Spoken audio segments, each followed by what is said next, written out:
Good evening. Welcome to the April 16 regular City Council meeting of Mercer Island City Council.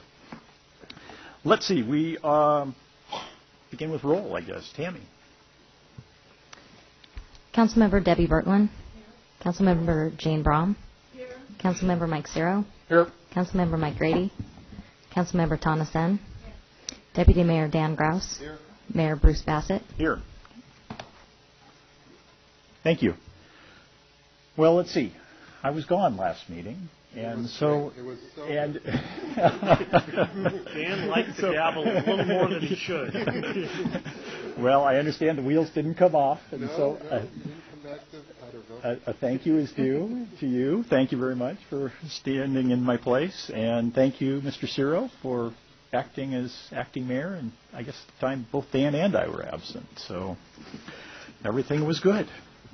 And this evening, for those who haven't heard, I think we've got to relate the story of Councilmember Grady. The report we had was that he was skiing at Crystal, took a jump, attempted a backflip, hit his head on the jump, and I think he was into an airbag that he was trying to jump, but when he hit his head on the jump, he didn't use the airbag very well. He has a severe concussion. Didn't wake up until he was down the mountain, I guess, at that point. So I think we can all say that we wish him well in his recovery. We think he's a little bit crazy for doing that. And a little crazier now. But come on back soon, Mike. We'll be rooting for you. Well, I don't understand why he's not here, because the remedy for a concussion, you know what they do now, is just no mental activity. So I really didn't know why he couldn't be here. Ouch. All right. Your last concussion? All right. With that, we have two items of special business this evening. The first, Bruce Fletcher, if you could step forward. And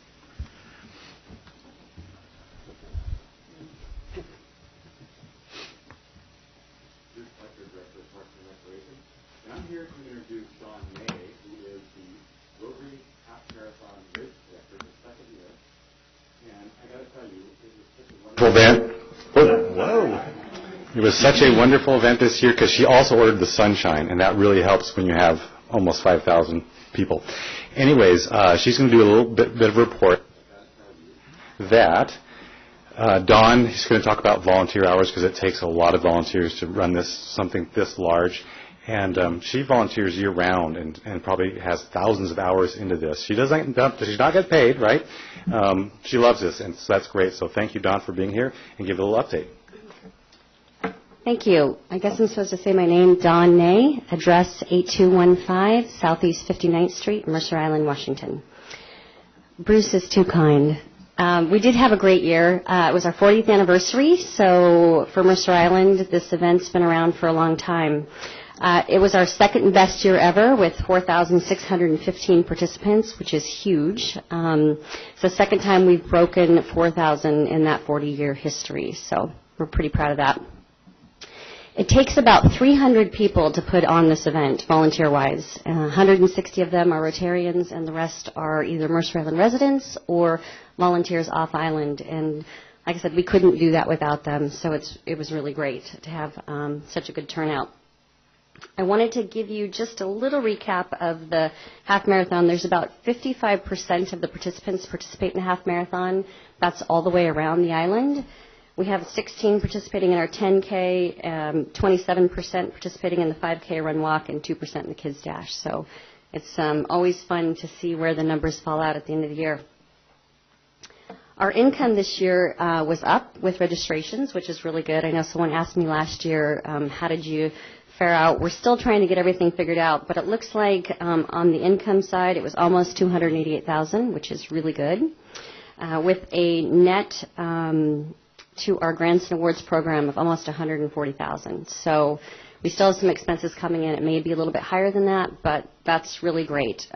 All this money goes into the Rotary Fund, our foundation, which funds grants and award programs, and we give money here locally, nationally, and internationally. And so it's really great because we couldn't do the work we do without this event. And so I want to thank the City Council and the work that the police, the Park and Recs, the fire department, without their help, we wouldn't be able to put on this event. And something new we did this year that I should tell you is we surveyed all the participants of the event, and the rave reviews with the course, the weather, the city, how helpful people are. So it really makes Mercer Island shine when we have such great people helping. So I just wanted to give you that update. If you have any questions, let me know. If there's anything you'd like to know in the future, please let me know. Thank you. If others want to say anything, you're welcome to, but I just personally want to say thank you very much to you and to the Rotary for all the great work that you've done and for putting on such a wonderful event. I don't know if others want to chime in. You're welcome to. So thank you, Don. Mm-hmm. And thank you, Bruce. Okay, we have another recognition we'd like to do this evening, and that is for participants in the Carbon Challenge that was held last year. And I can see fairly thin in the audience for those folks, so I assume they all decided to stay home and wisely watch us on TV and reduce their carbon footprint by not being here. Oh, good. So, Kirsten, maybe you could come forward. Yeah, I see. I shouldn't say nobody. We've got a handful of folks, and you could talk about it. But I guess I'd tee up by saying that Council started this off along with the school board a year ago. We started a little bit with a bumpy start and then got things rolling with the 22 Ways Challenge. We had all of the council members and all of the school board members participating, so it was a fun thing. And then what we did was move to a public version of the event.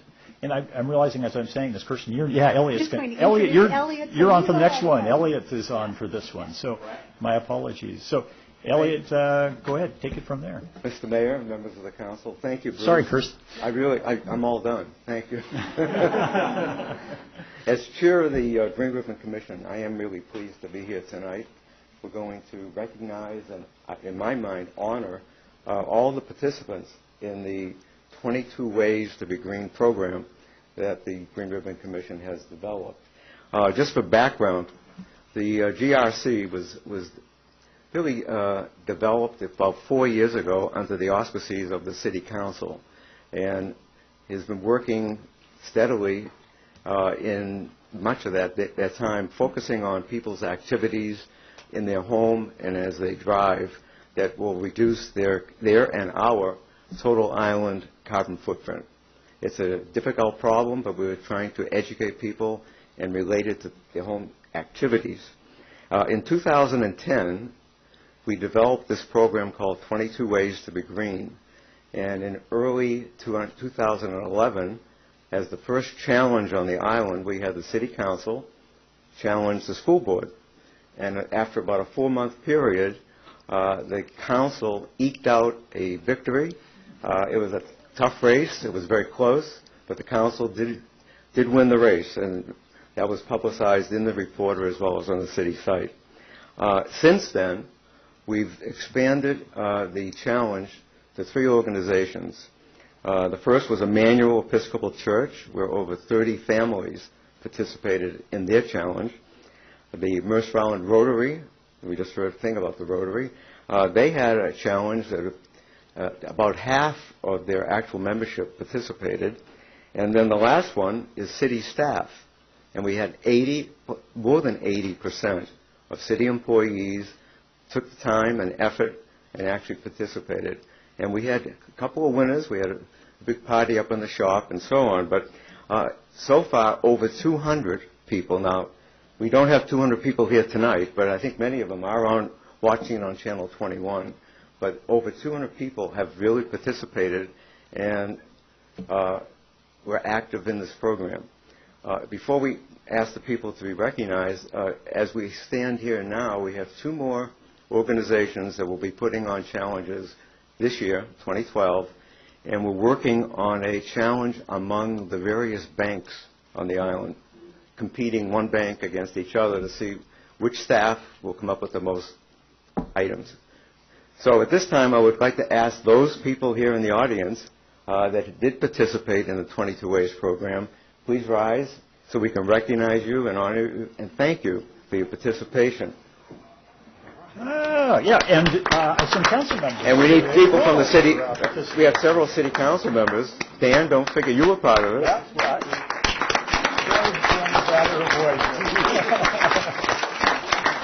Well, thank you very much, and we look forward to coming back here in a year and maybe having 200 people in the audience and another, who knows how many on the TV. Thank you. Yeah. Elliot, thank you. What we're going to do actually is we're going to do a bit of a bait and a switch on those who are here. We've invited you here to say thank you. We're going to go on to agenda bill, or first agenda bill, where we'll talk about another way to participate, which is actually one of the 22 ways. And then after that, there is cake that staff has purchased out in the entryway, and folks who are here, whether participants or not, are welcome to go out and have a slice of cake. So, but you got to wait until after you get through the first agenda bill. So with that, thank you. We'll go on to public appearances. So public appearances are a time where anyone may address the council. I'd ask you to limit your comments to 3 minutes. Speak clearly into the microphone. As Dawn did, introduce yourself, give your name and your address, and I'll try and gently cut you off if you reach the 3-minute mark. So, welcome. Good evening. Thank you very much, Mayor Bassett and the members of members of the council for allowing me to speak what I wanted to talk to you about tonight, a very important item for me. My name is Kay Hirai, and I have been a 26-year resident on Mercer Island, and I live at 4544 91st Avenue Southeast. I also have owned a business here for the last 18 years, which is called Studio 904 Hair Design, and we're right across from the fire station and right by Rite Aid. Tonight I'm here to ask you to support a proposal which the City of Mercer Island contracts with the Seattle Humane Society for animal sheltering services, which is currently being provided by King County. Now, this service has been provided by King County forever and ever and ever, and it is a broken system, and it's inhumane to the animals. I don't think that we could think of sticking with this again for another 3 years as to say that we're going with the status quo. I've been working very hard for the past 5 years, ever since I became a volunteer at the King County Animal Control, and I was appalled at the situation which our animals were under in their system. They were behind, locked up in cages. Cat cages were piled up high to the ceiling. They were getting diseased and sick, and they were not being cared for by people who were compassionate and loving to the animals. As a volunteer, the most critical moment came to me when all the volunteer veterinarians and that citizen volunteers quit because they could not deal with such an abhorrent condition in the shelter. I could not sleep for nights thinking about the silent cry of these animals. So I decided to do some investigating to see what other shelters had offered. And I spent some time at the Seattle Humane Society, and when I walked in, I knew the difference immediately. They had hundreds of volunteers working in an organized manner to give the animals the care and love that they needed. They had animal pit vans that goes out regularly into the community to expose the animals for adoption, not just let them sit behind the cages and waiting for people to come in to adopt them. I think overall, I just saw such a difference in the sheltering service, and I thought to myself, this is what a world-class city like Seattle and Mercer Island and the East Side cities should be doing for our animals.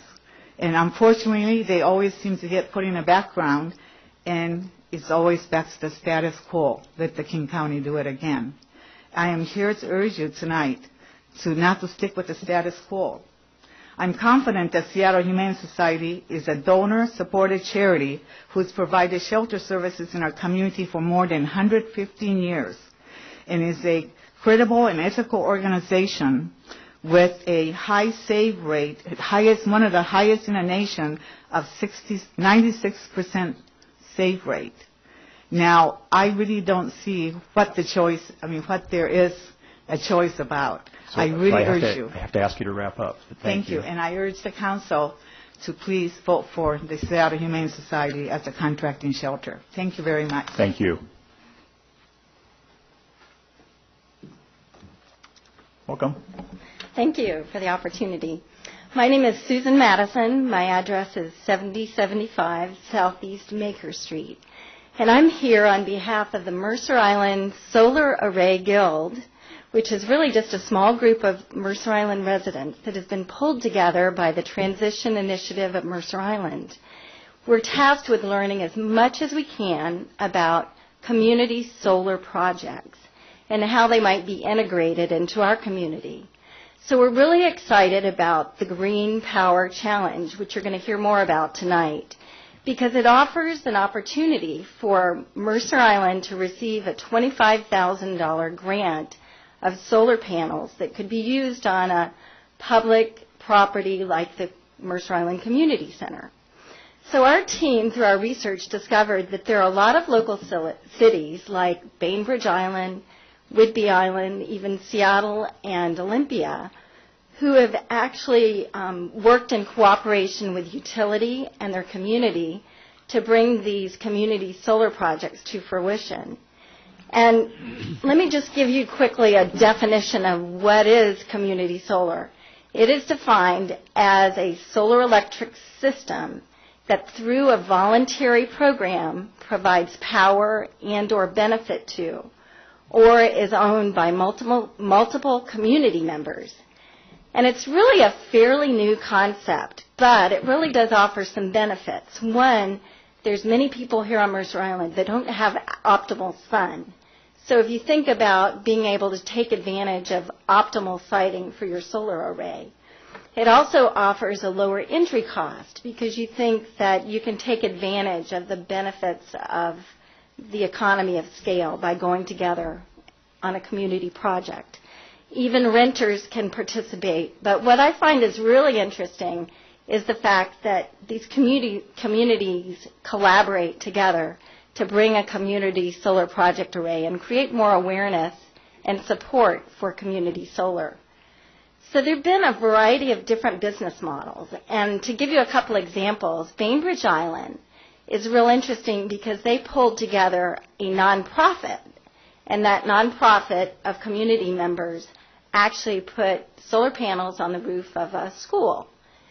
And then on a completely different scale, you see someone like Whidbey Island, where a group of investors came together, formed a partnership, and their goal was to create a profit based on solar electric generation.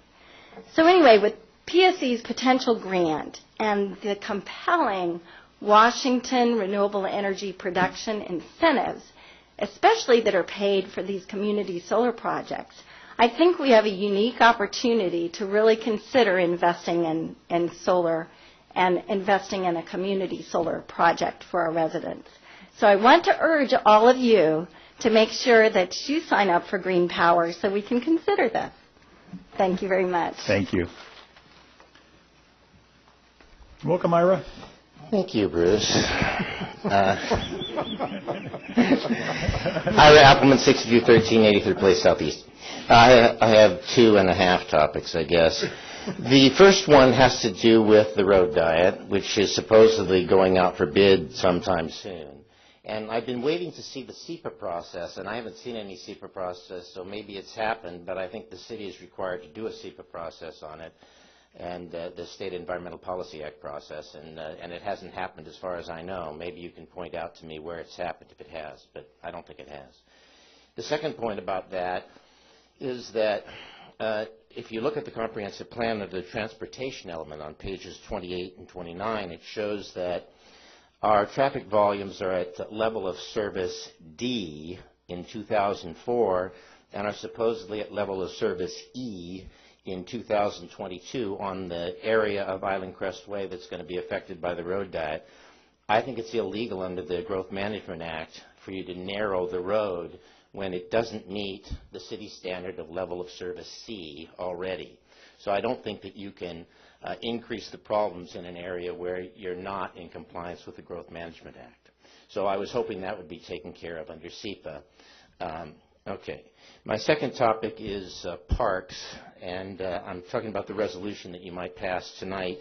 Under 5 in that resolution, it says, we acknowledge that any facility developed through grant assistance from the Recreation and Conservation Funding Board must be reasonably maintained and made available to the general public at reasonable hours and times. And I'm worried about that phrase, made available to the general public. Does that mean that it has to be made available on an equal basis to off-islanders as well as islanders? Because I believe we have a parks policy in which islanders have priority, and I wanted to know whether passing this resolution would change that for that particular field at Island Crest Park. The last point I wanted to make has to do with all this green stuff, and I don't know that I'm against it, but I was present at the beginning of the modern environmental movement. I was a freshman on the campus of the University of Washington in April, I think it was April of 1970. And the only thing that was important to the environmentalists was something called ZPG, which you never hear about anymore. And it stands for zero population growth, because they understood that population is the main effect that causes environmental effects of humans on our environment. And in fact, between 1970 and around 2000, our population increased by 50%, and the population worldwide, I think, increased more than that. So we're seeing billions of more people on the island, and ZPG has failed. I think the real environmentalists realized that ZPG was the only answer, and most of these other things seem somewhat trivial to me, and I think that there should be more specificity about how much we're saving as a result of going into these things. Thank you. Thank you. Anyone else? Okay, I'm going to close public appearances. Thank you. And we'll move on to minutes of our April 2, 2012 meeting. Everybody had a chance to look at those, and does anybody have a motion? I move to accept the minutes of the April 2nd meeting. Any conversation? Dan? Mike had a correction. Yes, Mr. Mayor, I have a correction on AB 4717, reference to the fire station architectural services agreement. I think it's accurate to append to the last, right after lead certification, right after that sentence that ends with lead certification. I think it's accurate to append on acting Mayor Grouse said the lead requirement was its additional said the lead requirement with its additional cost would require council's determination. And what that implied is that lead was no longer an assumption in the contract.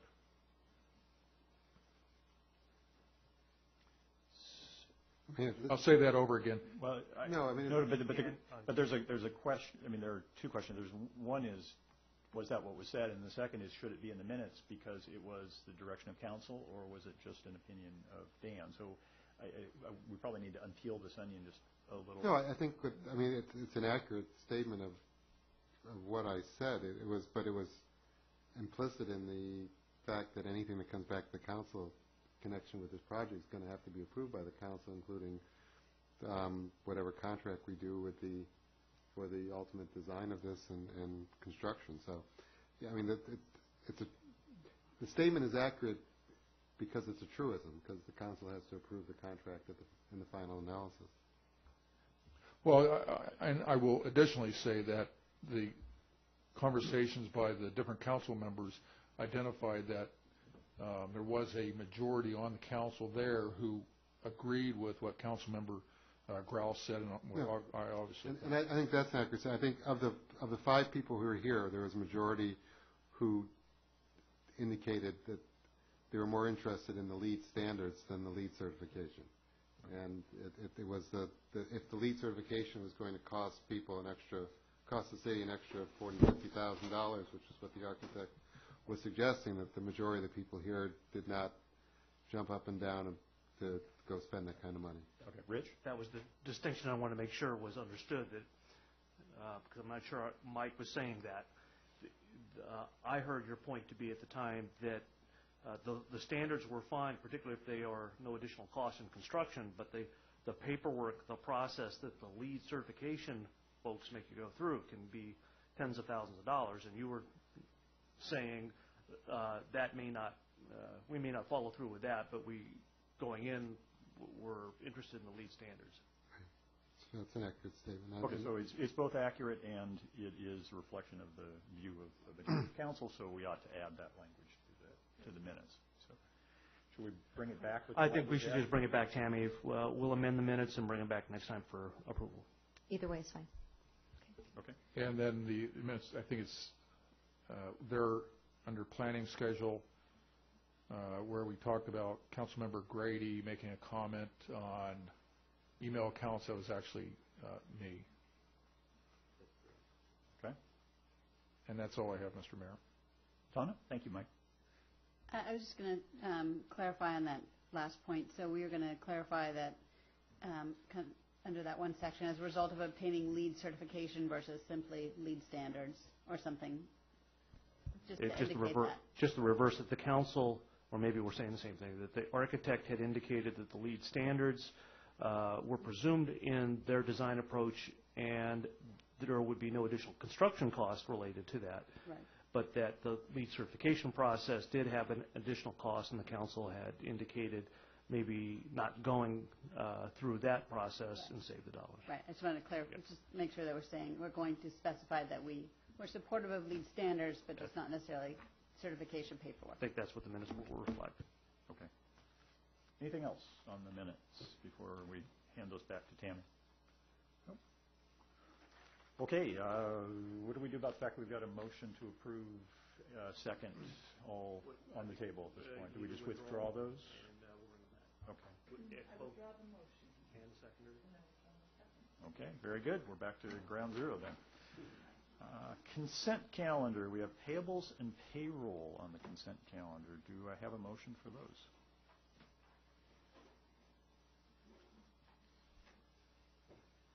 So moved. Second. All right. So this we vote on without discussion.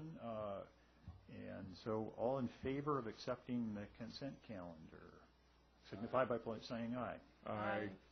Opposed? No? Okay, that passes. Thank you. We move on to Agenda Bill 4726, City Purchase of Green Power. And now I would be appropriate to say, Kirsten, come on up. So beat me to the punch. Welcome. So, and you're going to do introductions of our PSC representatives? Okay, great. Thank you. Good evening. I'm Kirsten Taylor, your Acting Development Services Director. Tonight we also have to say a few words and answer questions. Heather Mulligan, who is PSC's Marketing Manager for Green Power, and Jason Van Ort for general questions. I'm sure he'll chime in. And Jason, you're our government representative? Very good. When the wind blows hard, he's the guy I call. So the agenda bill before you will authorize the city to purchase green power and is also an integral part of the Mercer Island Green Power Challenge. The Green Power Challenge was initiated by the Green Ribbon Commission, and in addition to the city, is being supported by the school district, community groups, and PSC. The proposed Green Power Agreement represents the minimum amount required for the Green Power Challenge and will cost the city about $6,000. The $6,000 will be paid from the city's facilities utility budget.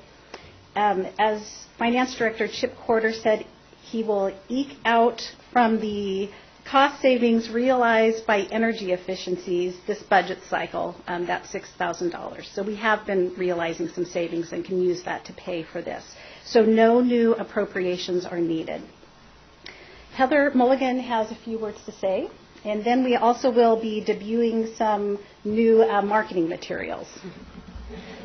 Good evening. Welcome, Heather. Thank you. Just some background on PSE's Green Power Program. This is a program that's been in operation at PSE for the past 10 years. It's a not-for-profit option within the utility that allows our customers to elect to purchase more renewable energy than what is in our standard energy mix, and supports local renewable energy development from wind, solar, biomass, low-impact hydro, and landfill gas. We have conducted, this is our 5th community challenge. We've also conducted community challenges very successfully in the cities of Bellingham, on Whidbey Island, Vashon Island, and most recently in the city of Olympia and Lacey. They did a combined challenge. We're very excited to be partnering now with the City of Mercer Island, the Green Ribbon Commission, and the Mercer Island School District on this challenge. We hope to add another 150 participants to the program through this challenge, which will end at the end of the calendar year. And if successful, and we think we will be, we'll grant the city $25,000 for a community solar project to go on the community center. And I'm happy to answer any questions that you might have about the program or the campaign. Great. Anyone want to fire questions? Heather? Wow, this is easy. So, Heather, I told you in advance I'd ask you this. Tell us about Mercer Island's current participation in the Green Power Program and where we stand relative to some of these other communities that you've worked with. Absolutely. So to give you the big picture, across the country there are about 800 programs like the one offered by PSE, and nationally the average participation rate in those programs is about 1.8%. In our territory, participation is at about 3.5%. Here on Mercer Island, you're at 4%. Bainbridge Island is at 12%. Olympia just ended their challenge at 10% participation. And Vashon Island has one of our highest participation rates at about 13%. So the gauntlet has been thrown down by our neighboring communities. Our neighboring island. Yes, our neighboring islands. So, I think you can do it. By increasing our numbers to around, what is it, 600? If we're going to get to 650. 650 would get us to 6.5% participation correct. or so. The numbers are easy because we have about 10,000 meters on the island, so it's easy to figure out. So, Mr. Mayor, I'll ask a question. Yeah, go ahead. Heather, so the monies that you get on this green program, what percentage of it goes to actual green sources that you listed versus administration, PR, pamphlets, et cetera? Last year, it was about 60% went to the actual projects. We had roughly 30% going to administration and outreach for the program. We can't grow the program if we don't let people know we have the program. 4% goes to pay for city taxes. We have to pay cities taxes on the revenue we bring in for the program, so I'm sure Mercer Island is receiving some of those funds as well. So all in all, it adds up to about 100%, but it's over 60% that's going towards the projects themselves. And how is 60% considered to other programs across the country? Very well. Very well. And Mike, that's a perfect tee-up question for what's up on the screen, which is part of their administrative costs is putting together promotional materials for the program. And so maybe Heather or Kirsten, you want to talk a little bit about what we're up to with that? Absolutely. So we've been working with the committee of folks from the city and the Green Ribbon Commission and Timmy and the school district and all sorts of folks to put together a campaign that will really resonate, we think, with folks on Mercer Island. And the result is the Mercer Island Gets Green Green Power Challenge, and it's all about becoming a local hero and that each individual can really do their part.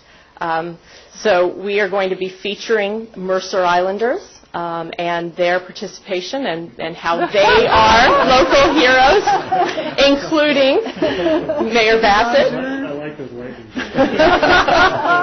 Those are there. That's not even penciled in. You know, those are real. Take the picture at the right time. Yes, that's right. So be looking for these materials to be showing up all around town, and we'll be launching officially this weekend at the Leap for Green Festival. And we're already counting, and I can say we've already added about 30 new participants to the program since the start of the year. We started counting on January 1st. So we're well on our way. And thanks are due to some of my fellow council members for being amongst those. So, yeah. Thank you. Okay. Dan, did you have a question you wanted to ask? Heather, you might just want to use your opportunity you have to explain to people what exactly it means to sign up for green power. Because we all know what it is because Bruce has advised us of it. I think most people have not a clue what this means. Absolutely. So when you sign up for green power, what we do is go out and put that money towards renewable energy projects in our region. And one of the best examples I have are dairy digester projects, methane dairy digester projects. They take cow manure on dairy farms, put it into a huge tank, collect the methane, and generate energy from that, which then goes on to the grid. Those projects are more expensive than typical projects to build, but they have huge impacts for the community. They improve the water quality in that area. They help family farms in our region. We have 5 projects here in Western Washington. They provide a great source of energy, and the farmers can still do business the way they always have done business, only better. And a nice byproduct is that the folks living around them don't have to smell the stink the way they did in the past. But they're great projects, and they need funding to make those projects a reality. When you participate in the Green Power Program, you're helping provide that additional funding to make that project a reality. Great. And Heather, you might mention how much it costs for an individual resident in the very small increments. It's very affordable. I love your question. Yeah, thank you. For a residential household, the minimum is $4 a month, and that would cover, for most folks, a portion of their energy usage. To go 100% green, the average household will pay the average energy efficient household will pay somewhere between $8 and $10 a month to cover their whole energy usage each month. Very good. And in addition, folks should know that PSE is offering incentives to, if you're a school or some nonprofit, then you can sign up and put the school's initials on this enrollment form, and anybody who's helping you enroll can help you figure out what those codes are. But we will give $10 back to that nonprofit or to the school. For the schools, it's to the PTAs that they can then use for programs in the school. And in addition, the top performers will receive, there's a contest, and the top school at the end of the challenge will receive another $250. Oh, I thought it was $500. Oh, it is $500. Yeah. You're right. I just managed to squeeze another $250 out. That's where those administrative costs are going right there. I just sworn it was $10,000. You're right. It is. I'm sorry. And did we mention that the city's purchase of green power represents about 30% of the city's energy use? I think you didn't, but great. And I see this as an opportunity for the city to be a leader in an important area, set the standard for our citizens as we move forward, recognize the importance of doing this. So, okay, I think thank you very much, both of you. Bring it back to council for a motion or discussion if folks needed to discuss before moving. I have something to talk about. And Mike, you were the one who said we should always have a motion first, so I know that you would. I'm more than happy to do that. Here we go. Mr. Mayor, I'd like to make a motion, please. Fire away. I'd like to move that we adopt resolution number 1455 supporting the city purchase of green energy and authorize the city manager to spend $6,000 on this project from the aforementioned account, period. And I'll discuss why I appended that. if somebody will be so gracious to second it. I'll second it. Thank you, Councilmember Grouse. This actually had to do, so the monies that we save from conservation and good practices, I'd like to see that money, it goes back into the general fund, and it doesn't become slush money. It goes back into the general fund, and through our normal procedure of quarterly reviewing the budget, that's when we determine where that money goes or not. It's not a slush fund, with all due respect, for the city manager to use it on one project or the other, regardless of how worthy the project is. I'm not questioning that, but I don't want it to become a slush fund. I want to go back in. The city manager has no slush funds at all at the city, just for the record. Right. I want it to go back into the general fund and go through the process, the normal process of if we're going to make additional expenditures on something that we haven't reviewed through our quarterly review, then that's the proper place for it to be expended. And if it wasn't identified as an expenditure during that review, then it needs to come to the council to authorize that. So what that would do is that in Chip's quarterly report to the city, to the council, and where he puts in this sort of motion which covers all the changes he made during the quarter, this would come up as a separate expenditure out of the general fund for $6,000, which I tend to agree with Mike on that one. That's an appropriate way to do it instead of just saying we're going to find the savings somewhere and pay for it. So I think that makes perfect sense. I'm not sure the motion read exactly right, but I think the intent was there. I think Tammy's going to need some help with the motion. But I'm going to need to hear the language again just so I can begin to figure out where I stand on this one. It's adopt Resolution 1455 supporting the city purchase of green energy and authorize the city manager $6,000 from Mike, I'm going to try and write while you're talking. So I'm sorry. Go slow. Okay, so you got the first part. And authorize the city manager. And authorize the city manager $6,000 from, what was the? From the general fund, so I have to say. Well, actually, she was more, Kristen was more specific than that. It was the general fund. She said savings from the green power. Isn't that correct? Yeah. Savings from city facility utilities. We just have a line item for utility payments, just as everybody does. So it'd have to come from the general fund. Okay. Okay, so, and authorize the city manager $6,000 from the general fund? To expend $6,000.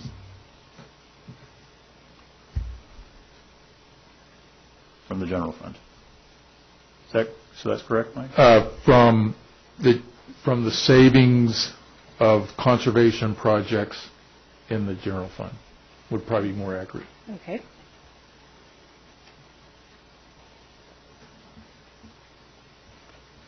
And authorize the city manager to expend $6,000 from the savings of conservation projects in the general fund. Of the general fund. Should be authorized to expend $6,000 from the general fund, realized from savings on energy conservation projects. Yeah, that sounds good. Do we need a new motion to get this language right, or are we okay? As long as Tammy's got it, we're fine. Okay. All right, so I'm going to try and read it and make sure I've got it. So adopt resolution number 1455 supporting the city purchase of green power and authorize the city manager to expend $6,000 from the general fund realized from the savings of conservation projects. Okay, are our mover and our seconder okay with that language? Yeah. Okay. So that motion is now on the table for discussion. I have a question. I see that the agreement is actually for calendar year 12. Would we then see another request coming for 13? Would we anticipate that? This would be, our agreement is a one-year agreement, so if we want to continue that agreement, we would need to bring that forward in our budget for 13, 14. And at that point, would we have the option of just embedding it somehow in our budget as well, if we so chose? Okay. Donna? With the specific language that Mike has, well, is it clear that we can track specifically currently that there's conservation savings dollars, or is it just that they haven't been expended?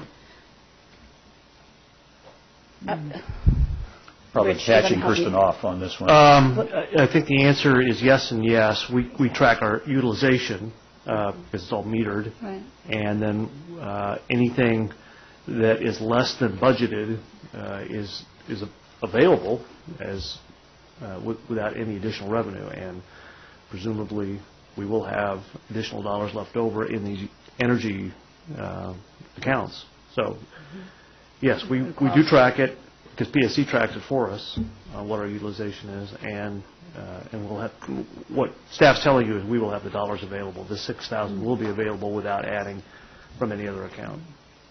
Now, I kind of have a question. Are those savings that our actuals come in below budget, or are they true savings, meaning we look at the kilowatts used under as normal circumstances as you can replicate, and we identify savings? Are they true savings? That's what I'm getting at. Yes. And the way I can promise you that is we've had, I think, 3 years now, the Resource Conservation Manager Program, where PSE actually provides us a grant to find savings in energy utilization, and it's tracked very carefully through the meters on lower utilization. Well, I know, and I've gone through, you're talking about Fred's stuff, right? Yeah. And I've gone through that. I'm very impressed with Those are true savings.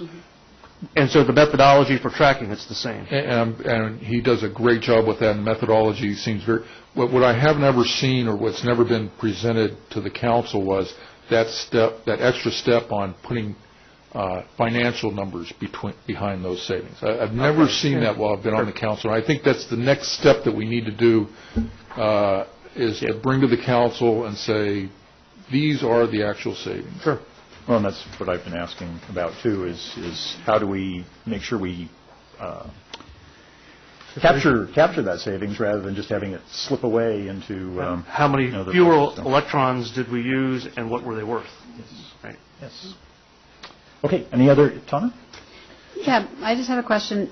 With the motion, do we need to, when we reach past that, do we need to address Attachment A in the service agreement, or will that reflect, because I have some questions on that specific document. This is the right time to Okay. ask those questions, and, well, actually, is it not? No, it's a separate motion. Okay, Is that the separate next motion.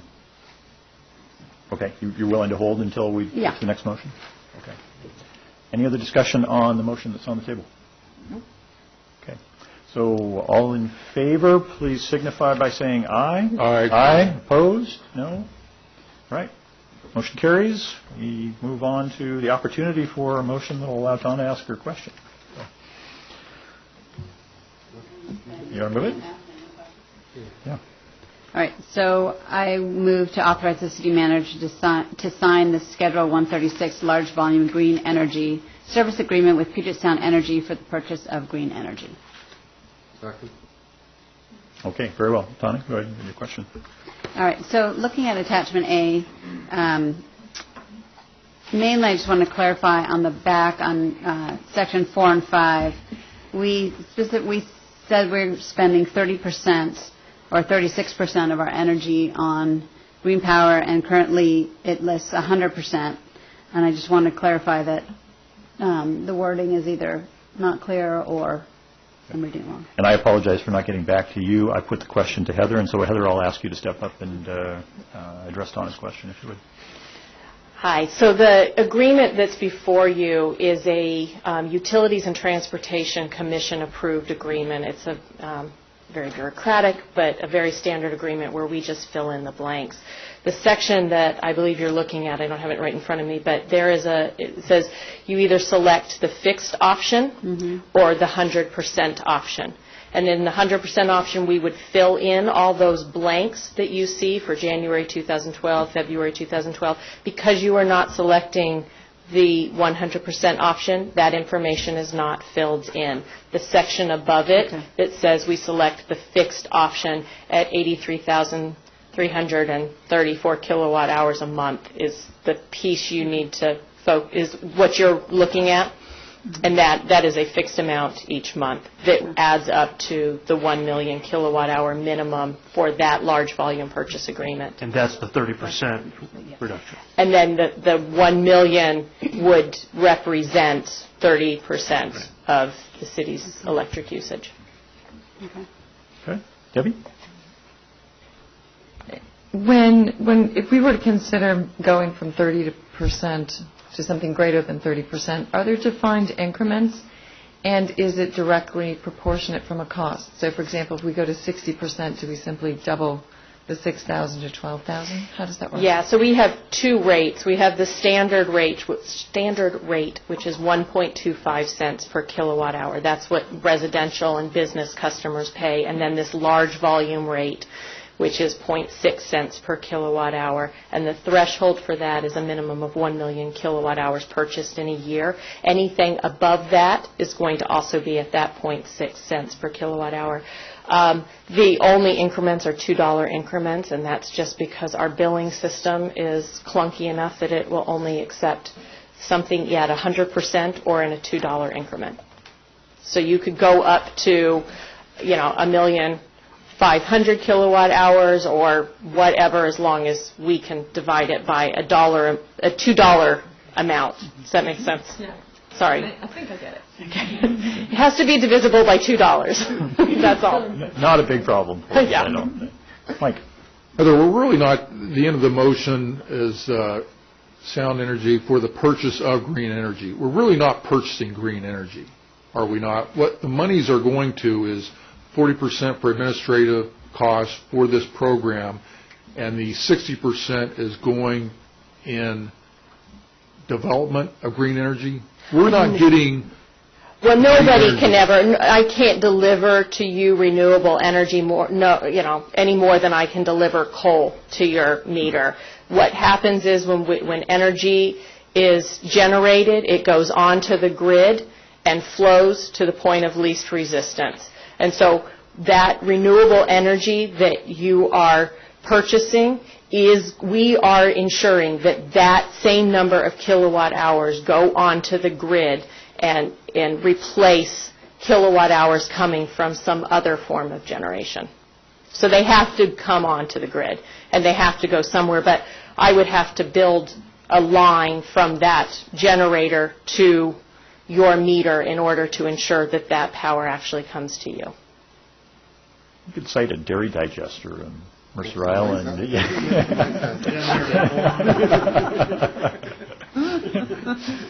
Like that, Mike. You can ensure you get. He says it's clean. I hear all these people talking about having chickens now. Cows could be the next big thing for us. All right, other questions? Just to clarify also, since it's April and we're talking about breaking this down to 12 months across the board, are we prorating this, or are we back paying to January? How is that working? We are going to start the charge with the first date of your last billing period after April 1st. So I have not looked at the system right yet. If the city was last charged on April 5th, then it will start April 6th. And then it will follow for the next 12 months. Great. Okay. Other questions? Okay. I'll bring it back to council then for any discussion. No discussion, then we are ready for a vote. So all in favor of authorizing the city manager to sign the Schedule 136 Large Volume Green Energy Service Agreement with Puget Sound Energy for the purchase of green energy, signify by saying aye. Aye. Opposed? Nay? All right, passes.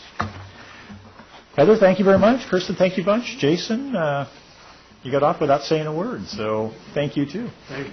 Let them eat cake. Yes, so with that, let them eat cake. So, council, did you want to take a break and have a piece of cake, or should we carry on? Okay, I hear a no. Anyone else? All right. Council will carry on. Others? I think staff should just serve us. You were with that gavel too long. Those in the audience are more than welcome to step outside and have a piece of cake. Only just to, it prevents us from having the opportunity to thank the participants in the challenge. I think it'd be nice to maybe take 2 minutes and just to thank the challenge participants who came tonight. Okay. I thought we already did that. I mean, let's keep on going. It'll take 10 minutes once we stop this thing and get cake and whatnot. All right, so we're going to hereby say thank you very much. Thank you again very much. And for coming this evening, too. So thank you. Terry, thank you. Elliot, Susan. And now we've lost Dan anyway. We'll go ahead and carry on. Thank you. And most importantly, hey, Fred. Oh, no, I've lost Fred. Somebody stepping outside, tell them to save some cake for us.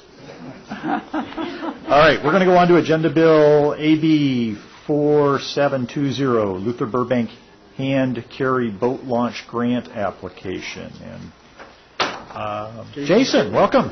How are you? Thank you. Good. Jason Kittner, Park Superintendent. Mayor, members of the City Council, tonight you have before you a resolution requesting authorization to apply for an aquatic lands enhancement grant account through the Washington State Recreation and Conservation Office. Approved in the 2006 Luther Master Plan, the existing location, which is shown here, the middle picture is probably your best visual of it, was identified as a potential hand-carry hardtop boat launch site. The goal of the project will be to restore the existing site and create a new hand-carry launch that will be accessible and suitable for park patrons, including those with physical disabilities. If successful, to our knowledge, this will be the first ADA-accessible hand-carry hardtop boat launch on Lake Washington and in the greater King County area. Our proposed project will improve public access while addressing invasive weeds, wetland restoration, and lily pad removal. A completed project will include the expansion or replacement of the existing dock, which is pictured there in the lower left-hand corner, but will include additional pilings and dock structures to meet the needs of the launch. We're currently working with Development Services to determine whether or not the existing structure will meet our current needs or our proposed needs, and whether or not it's feasible and cost-effective. We will use the most cost-effective method to complete the project, including using existing infrastructure and in-house resources where possible. The grant application requires a 50% match, and we are proposing to use our existing park CIP funds for that match. After discussions with our different community groups, the Friends of Luther Burbank Park, the Washington Water Trails Association, and the Lakes to Locks Water Trail have all expressed significant interest in this project and actually have offered letters of support for this project. So before you tonight is proposed resolution number 1453, which contains the exact wording required by the RCO office. If our application is successful and we're awarded the grant, we'll return to the City Council to accept and appropriate the grant funds at a future council meeting. This concludes my report. Thank you. So, questions? Dan, you're firing up there. Go ahead. So, Jason, you presented this to the Parks Committee a few days ago, and at that time we asked you to investigate the question of reusing the existing dock to the extent as possible. And I gather from when you presented to the Parks Committee, there was some legal question whether you could rebuild at that site because of its proximity to the lot line. I gather it wasn't clear to me from your presentation whether you have resolved that legal issue and now it's just a question of technically whether you can salvage the existing dock, or could you just tell us where you are with that? Absolutely. And Katie, feel free to chime in at any point. So after talking with DSG, the existing dock, per the code requirements, our proposal is to expand on that current facility. And if we expand on that facility, then we are in violation of the code, the expansion code. So with that, we have to move our dock. That existing dock is about approximately 25 feet off the existing property line. So we'd have to move it 50 feet total, so an additional 25 feet to the north. At this point, there is an option to use the existing dock, but we'd have to jet the dock north and then extend it back out to meet our grant or our hand carry launch dock requirements. When you move the dock north and you jet it out that way, that area is very shallow. It's only 4 to 6 feet in depth. And so there's some further evaluation that we have to do on whether or not that's going to be feasible and economically suitable for that site. Whether or not it makes the most fiscal sense to do that to that jet or can do a complete new structure. So when you say you're going to make it larger, I'm not familiar with the existing boat launch dock there. Is that so? Here's you see the property line there in the yellow. The gray area, the small gray area, which is approximately 25 feet, is the existing dock. The white. Yeah, can you just point to that because it's. Do you have your pointer? Yep. So that is the existing dock. That's approximately 25 feet in length, and it's approximately 20 to 25 feet from the water off this property line.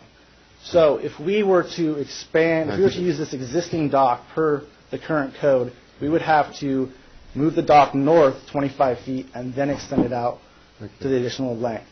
So whether or not that's economically viable and cost effective is to be determined. You can also see that the shoreline creeps in here.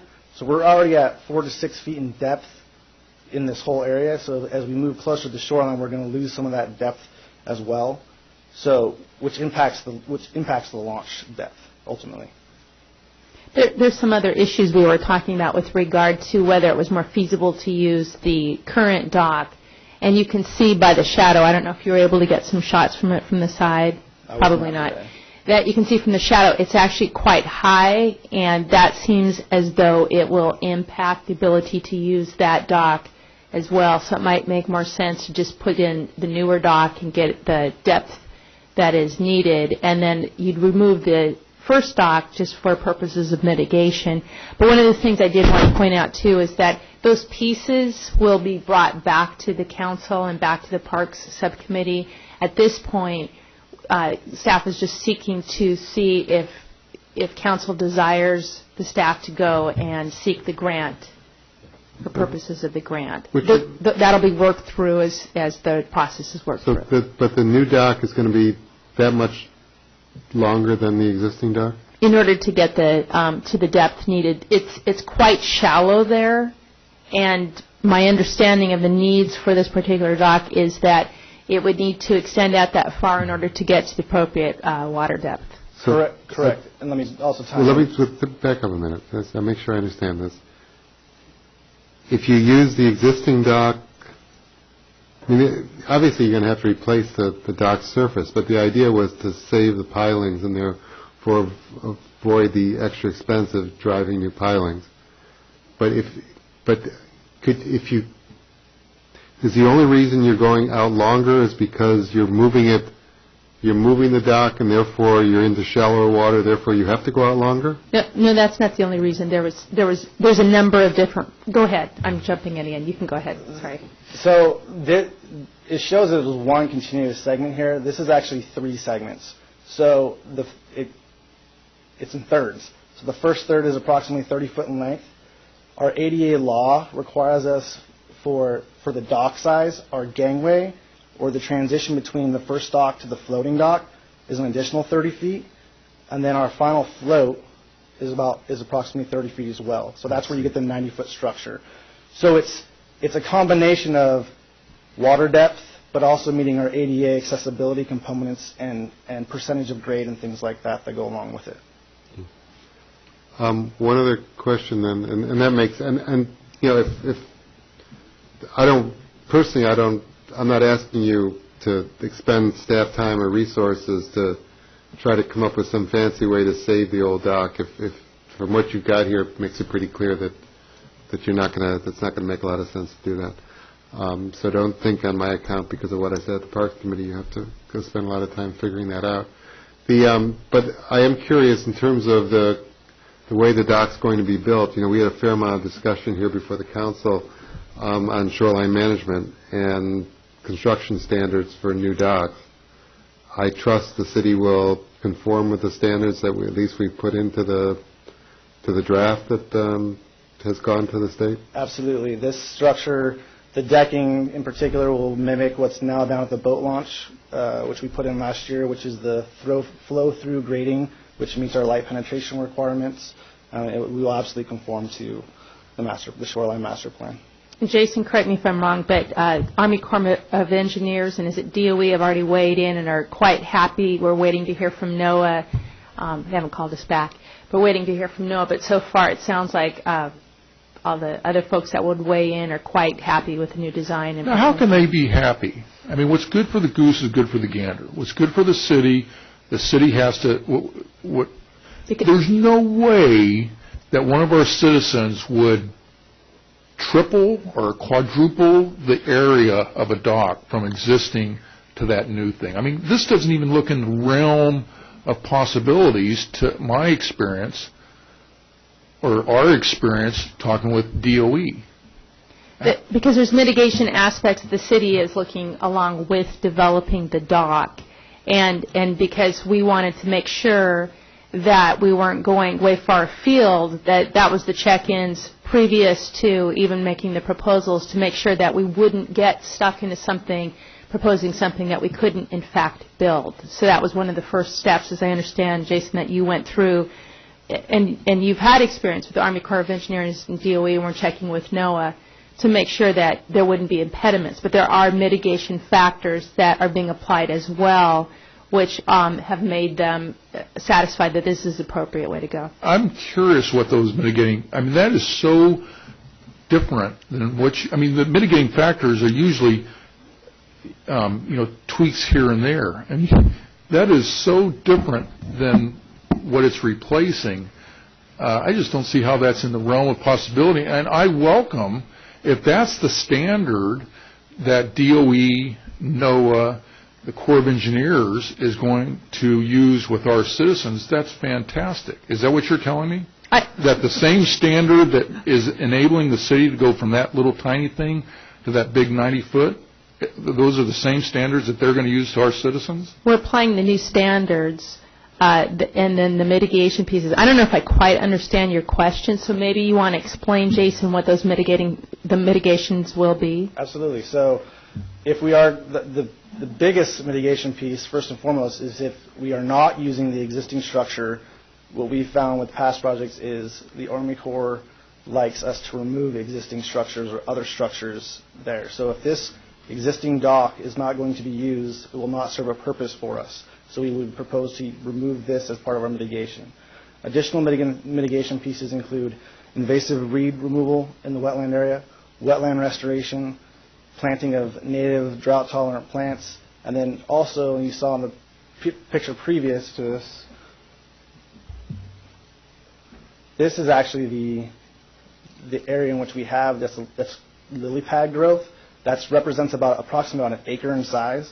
When the lily pads are in dense population like this, it creates a dead zone in the lake and eliminates fish and lake habitat in this area. So we would propose to mitigate this and remove this lily pad infestation in this area to address some of the mitigation concerns. And I don't quite follow how the dock thing, and you're going to do this for $180,000? I mean, there's no way you're going to do that for $180,000. So again, this is the Ellis Pond Boardwalk.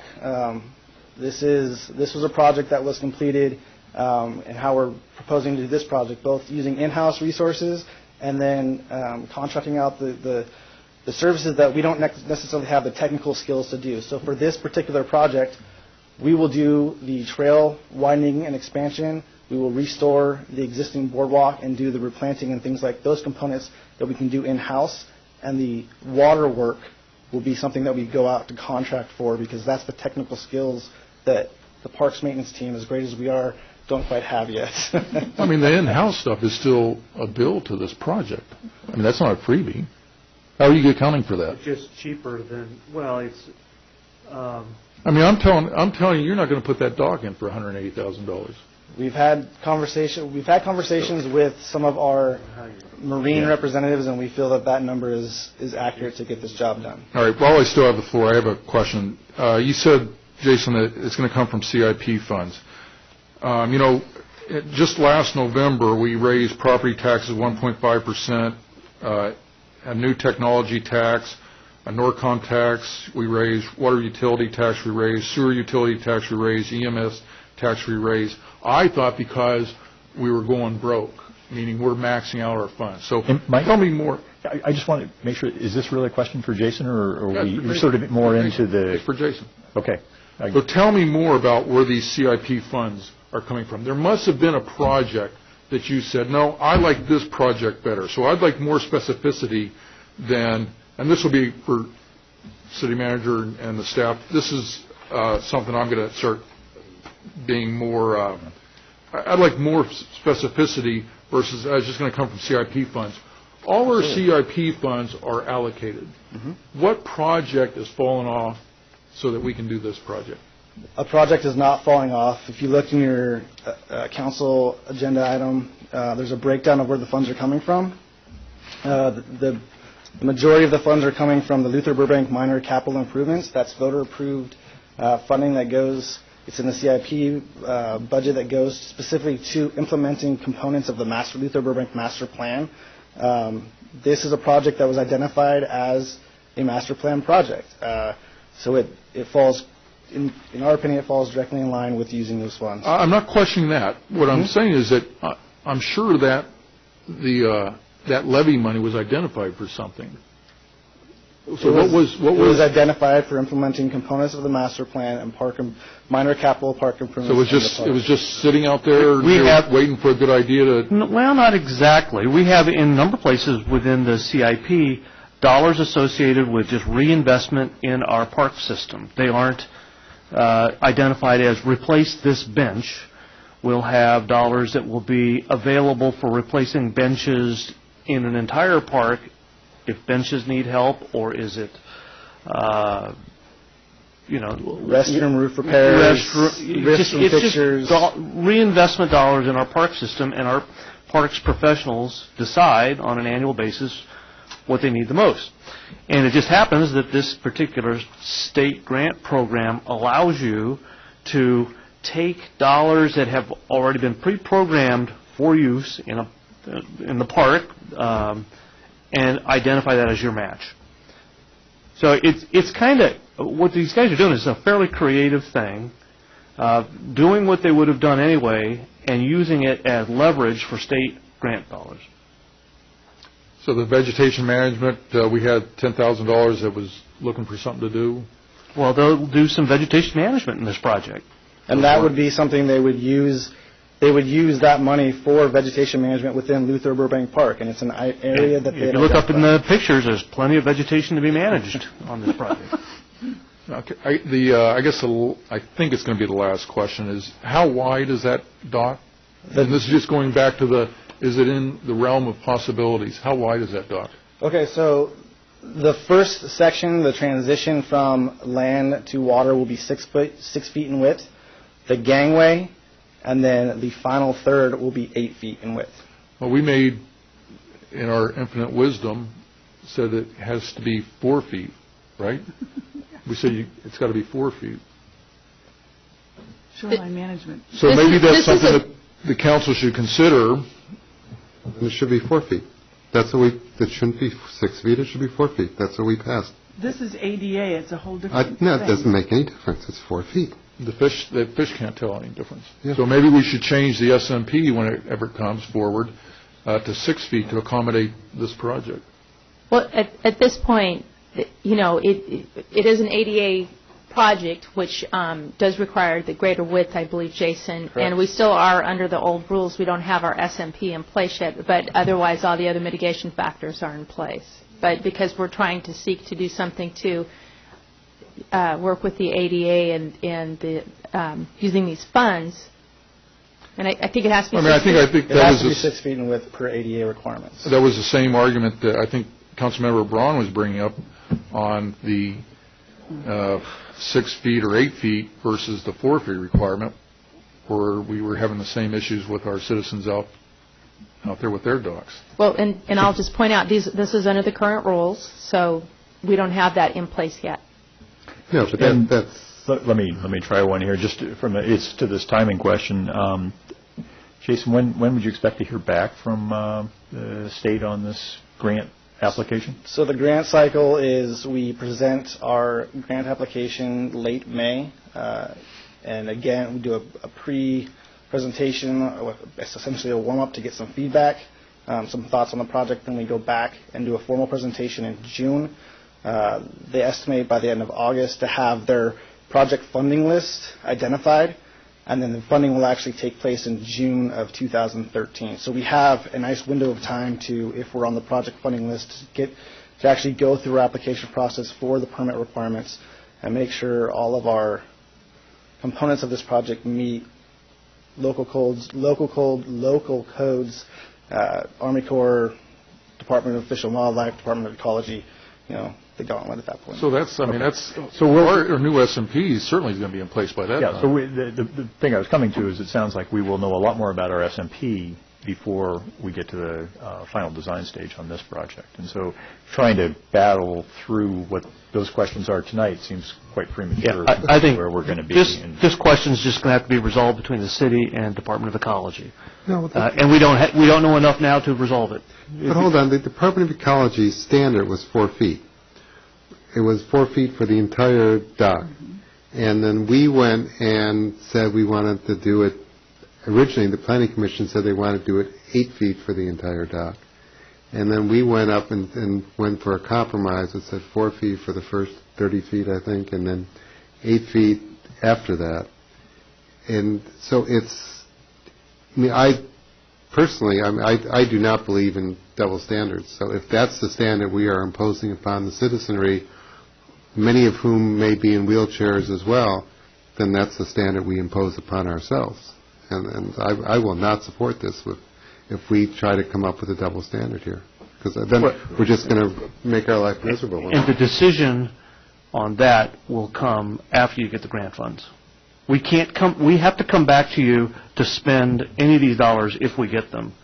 So you're going to get another bite at this apple, and by the time you have a shot at this apple again, we'll know a lot more about our SMP. Is the ADA component critical to this grant? Is that built in? That's a great question, Absolutely. The ADA will be one of the first components that they will ask us about. That question came up when we went for the boat launch grant last year. That was the first question that they asked, was the ADA accessibility component. And this may be an example, and it happens, where the left hand and the right hand of the state government haven't been talking, where the recreation conservation folks on the one hand haven't checked with ecology on what ecology is pushing jurisdictions into in terms of shoreline management. This thing probably there's going to be a conversation that will have to happen to sort this out, but I don't think you can do it now. I don't think you know enough. And you don't have the funds. You don't even have the grant funds. So let me suggest that I think we've reached the end of questions. Let's try and get a motion on the table and then go to discussion, because I think that's where we are. Jane? From Jason, tell me the height of the dock at the land, and then the existing dock. No, the proposed 90-foot dock. Okay, so the proposed dock now would be grade level. I'd have to go out and measure it it'll be significantly lower than what's existing there. And then at the water's edge, by the time you get down to where they actually launch the dock or launch the boats, it'll be 6 to 8 inches in height. So it's a significantly lower profile for that specifically designated designed for hand carry boat launch. Thank you. Okay. Debbie, do you have a question? I do have a question, and I apologize because we did discuss this last week, but it's somewhat in honor of Councilmember Grady's absence, and if any of the community is interested, I think it would be helpful if you could elaborate very briefly on how you remove the lily pads. Okay. Thank you. So there is different methods for lily pad removal. We have not identified a specific solution. We could go in and manually remove it. But the most successful way is to go in and topically apply a Aquamaster glyphosate herbicide specifically to the lily pads, and then you go in and harvest remove the mass clusters underwater. And then it will be an ongoing component as well to make sure that they don't come back, and that will be all manual. It's similar practice to what we're doing now in our swim areas for Eurasian milfoil. We're not doing the herbicide application, it's strictly manual harvesting. So that the studies that we've read show 2 to 3 removals has been successful to eliminate the lily pad population. I have another question. So, Jason, the ladder 60 feet is going to be a floating dock, right? That's what you're telling me? Correct. So, well, the ladder 30 feet. There's a 30-foot gangway in between. So a transition from the first structure that's on land, a 30-foot gangway, and then a 30-foot floating dock. I mean, where is that in the SMP that we can do something like that? Because I see that as, I mean, the way the rules state now that DOE is requiring us is to have a very, I don't know, 18 inches above high water mark, which makes it, nobody out there likes that. So if we're going to set the precedent that we can do, council beware, if we're going to set the precedent that we can do floating docks out there, I mean, that's where I'm sure many people will gravitate toward. So that's something that we need to consider. Okay, other questions, or can we?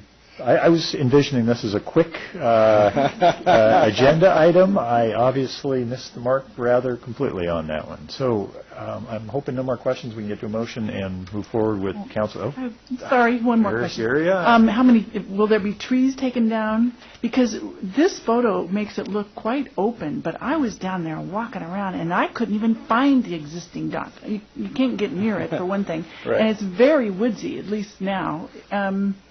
And are there trees that will be taken out in order to put the...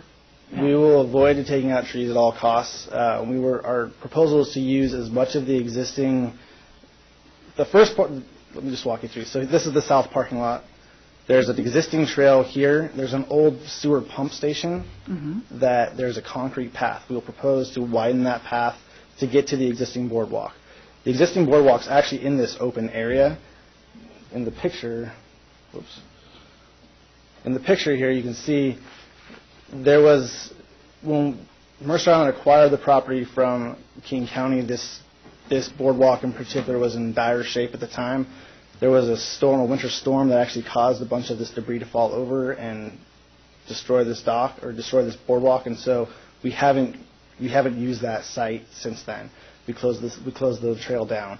We will use the existing boardwalk predominantly through the course of this route, and then here at the end we will jet over to the new dock. So it will be a minimal impact. It's mostly smaller shrubs and smaller vegetation in this area, but again, that'll be part of our restoration and our mitigation component, is to restore that area that we do impact. Thank you. I bet you were thinking this was going to be an easy one too, huh? You're doing a great job. Okay. Please, somebody give me a motion on this, and we'll bring this back for discussion.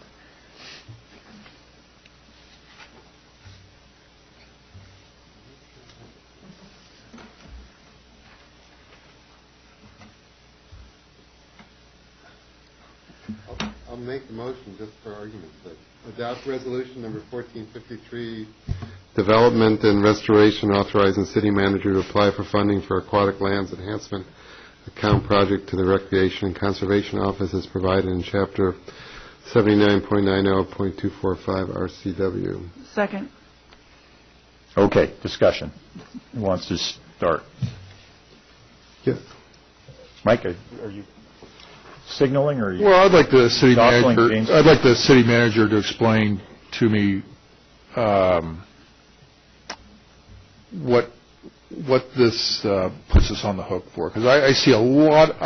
You're talking about the right hand, talking about the left hand. I think in the presentation of this, not the presentation, but this dock design and just familiarity that we have, that I have through the SMP and me having a dock myself, the right hand, left hand.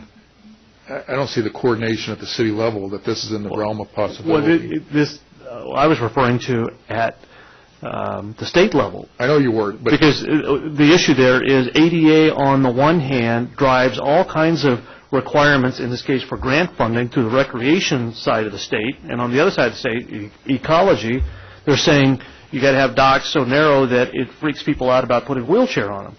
That stuff happens. Now, how we resolve that here at the city, we got the Parks Department and our Development Services Department that haven't exactly resolved the same question here at the city, but the point is we don't know enough how to resolve it because we don't know what ecology is going to require of us, and all this is just seeking the grant funds. This isn't designing the project. This isn't bidding the project. This isn't even authorizing construction of the project. This is just giving Parks Department the authority to go ask for the funds. So when do you anticipate, like I said, that $180,000, when would you have a lot of fidelity in the number of what it's going to cost?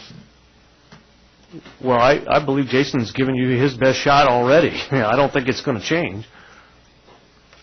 You won't know until it goes out to bid, Mike. If we're going to we're going to have this is discussion part. So we're going to have the SMP. They're going to be parallel activities. It looks like it with this. I mean, if we're going to adopt this design, then I'm more than happy to change our SMP. It's not so much what DOE is telling us we have to do. It's how much pushback this council is going to give DOE so that our citizens can enjoy this same type of design. And this, ultimately, Department of Ecology makes the decision.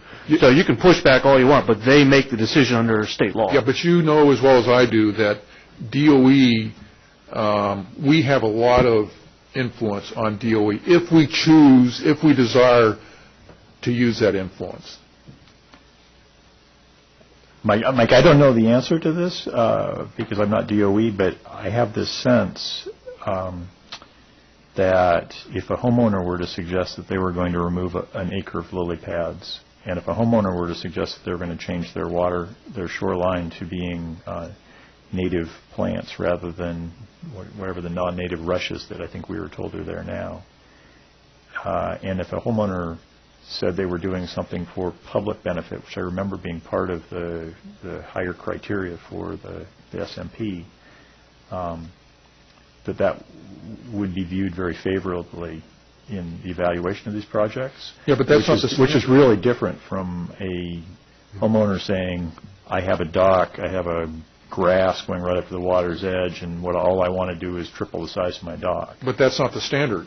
The standard is that the totality of the island and the no net loss. The no net loss of the totality of the island. Yeah, but what I'm pointing out is that I believe what we heard was that they're looking at your overall. Well, it's no net loss. So if what you are doing is huge removal of invasives and getting rid of lily pads, it's a big net gain from an environmental standpoint if at the same time you put in a dock.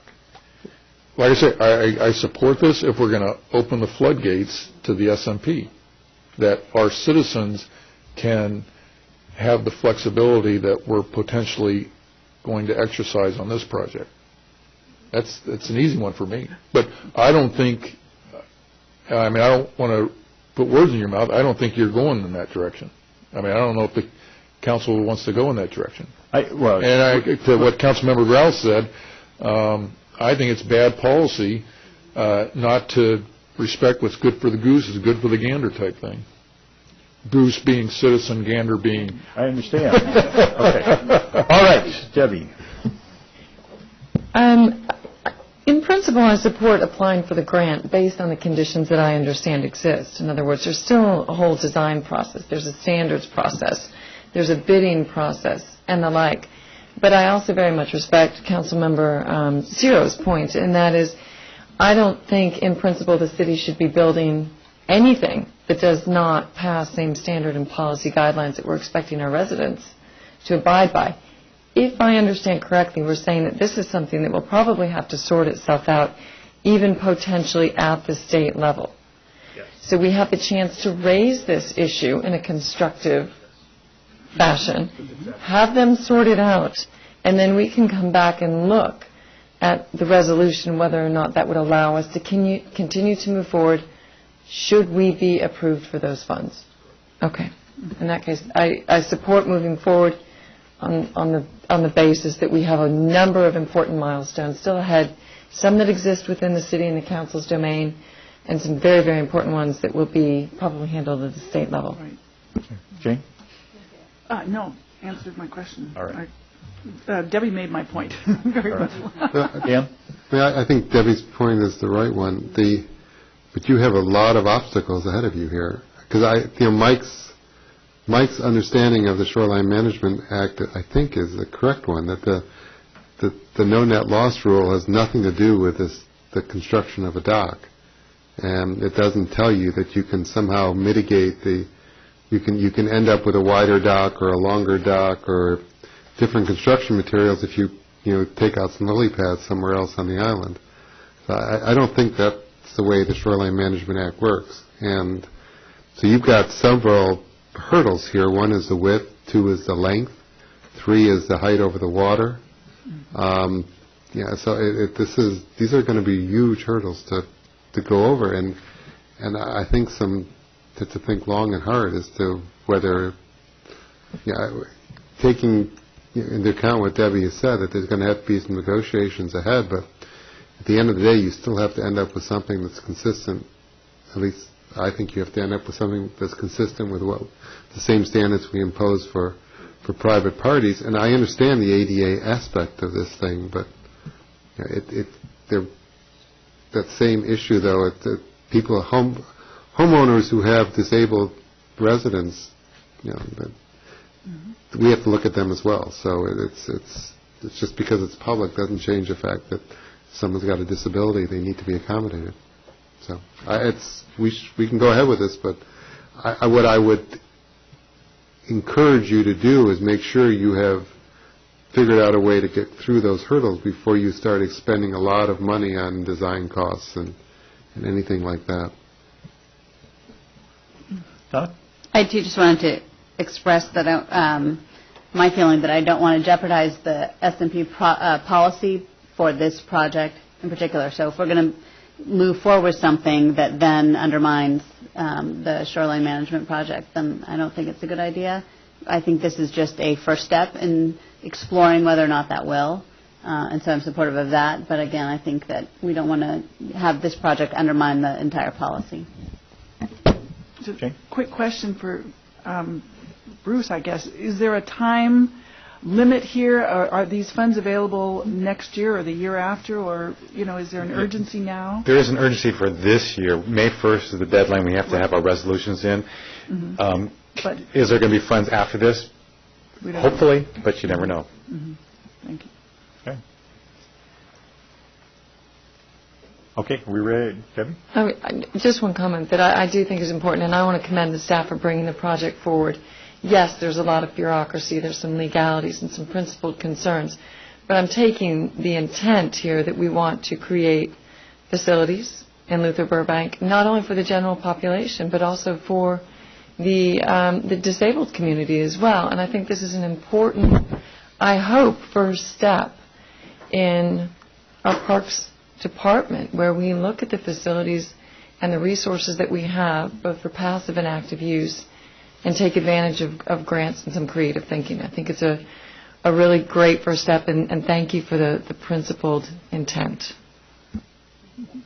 Yeah, I'd echo the thank you. I'm not sure it's a first step. I'm sure there are other things we've done on behalf of the disabled as well, though. But Jason, thank you for coming tonight and withstanding a lot more questioning than I thought there was going to be. And I also, Jason, I apologize to you and Bruce for not having raised these issues in the Parks Committee meeting, because that's what the Parks Committee was supposed to be for. And obviously, we missed it during that meeting, and we should have picked it up. Dan, thanks for saying that. Although I think this one was something staff could have seen coming. And I'm not looking at Jason. This is Mike. You're right. The left hand and the right hand at the city staff level didn't talk. I think if we had, we would have still come up with the same disconnect that we're dealing with. I don't think we have an answer, but we at least would have acknowledged that ADA and our SMP right now are probably in two different places, and we have some work to do with the state to see if we can sort it out. So we'll continue to work it, and we'll try to get it right. Just one comment. It strikes me as interesting that, here we would be going for this grant, which has the laudable intent of making the shoreline more accessible to people in wheelchairs at a time when the shoreline management would not allow any docks on the island, any new docks, to allow wheelchairs anywhere, or probably anywhere on the lake. So that disconnect has got to be worked out. Let's see, one other thing I have, I think this, Tammy, is for you, but although on page 2 of the agenda bill I see the language that says the proposed resolution contains the exact wording required by RCO, nevertheless, when I look at the resolution, for instance, section 3, the last word of that section is in need of an I. And in section 4, the second word is in need of an N, and so is that same word in section 5. And I'm guessing that those are all just Scribner corrections that will have no impact on this, but might as well get our language right. Okay, with that, I think we're ready for a vote on this. So all in favor of adopting resolution number 1453, development and restoration, authorizing the city manager to apply for funding for aquatic lands enhancement account project to the Recreation and Conservation Office as provided in chapter 79.90.245 RCW, please signify by saying aye. Aye. Opposed? Okay, thank you. Let's move on to another one that I thought was going to be easy. Yeah. All right, agenda bill. You guys ready to stop for cake, or we keep going here? Mike, you ready to stop for cake? Or no, let's go. Let's get this thing going. All right. Agenda bills 4719, Washington Wildlife and Recreation Program grant application, authorization resolution for Island Crest Park. Me again. Welcome. Okay. On the first time. Round number 2. Here we go. Want some water? No, I'm all right. Thank you. Want some cake? So again, before you is a resolution authorizing for an application to the Washington Wildlife and Recreation Program grant, which is again through the Washington State Recreation and Conservation Office. Our proposed project includes the removal of the skinned infield, which is the dirt infield, just the dirt, not the grass. Which is very similar to our project that we completed at the South Mercer Playfields in 2010. The grant requires a 50% match. Our proposal is to use our light fixture replacement project, which was approved in the 2011-12 CIP budget process. So proposed resolution number 1454 contains the exact language again by the RCO to be eligible for the grant funding. We've had some preliminary discussions with our ball field user group, and they've been very positive and optimistic that we may actually be able to play baseball on Island Crest in early spring. So if the grant application is successful, we will work with the community and the BUG to discuss the project, and we'll return to the City Council again to accept and appropriate the grant funds. This concludes my staff report. I'm going to note for the record that the grant contains the same typos, and we'll just fix them. Thank you. Okay, questions for Jason on this one? Mike? Jason, so I note the difference between how the money is specified that it's coming from a civic project, and that's, for what it's worth, that's what I like to see, with reference the money's coming from the light project. I had a question, and actually I could ask the same question on the prior agenda, but I don't think it's as important on that project as it is on this one. Somewhere on here you talk about the public outreach. I think it's, let's see, am I on the right? Where is that? Where you talk about public notification? That's the last sentence someplace. I'm on a complete wrong agenda. Sorry. Let me get back there. last sentence, Mike. So Yeah, we okay, provided there it is. appropriate opportunity. We provided appropriate opportunity for public comment on the application. How did you do that? Why can you make that a statement? I can answer that because this has come up in years past when doing grants. This is, again, the exact language that they have asked us to put into the resolution, and the opportunity for public comment, it was provided today. So at this council meeting is when the public comment came in.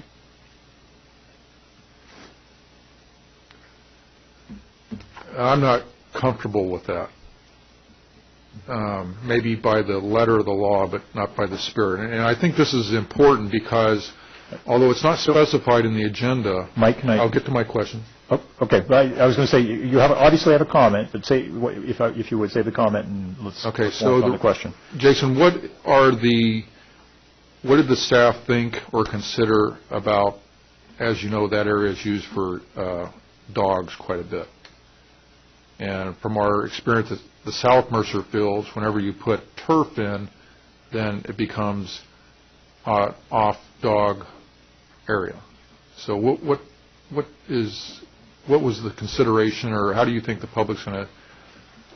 So our current leash law prohibits dogs, off-leash dogs, on Island Crest Park when there's not a scheduled activity on the field.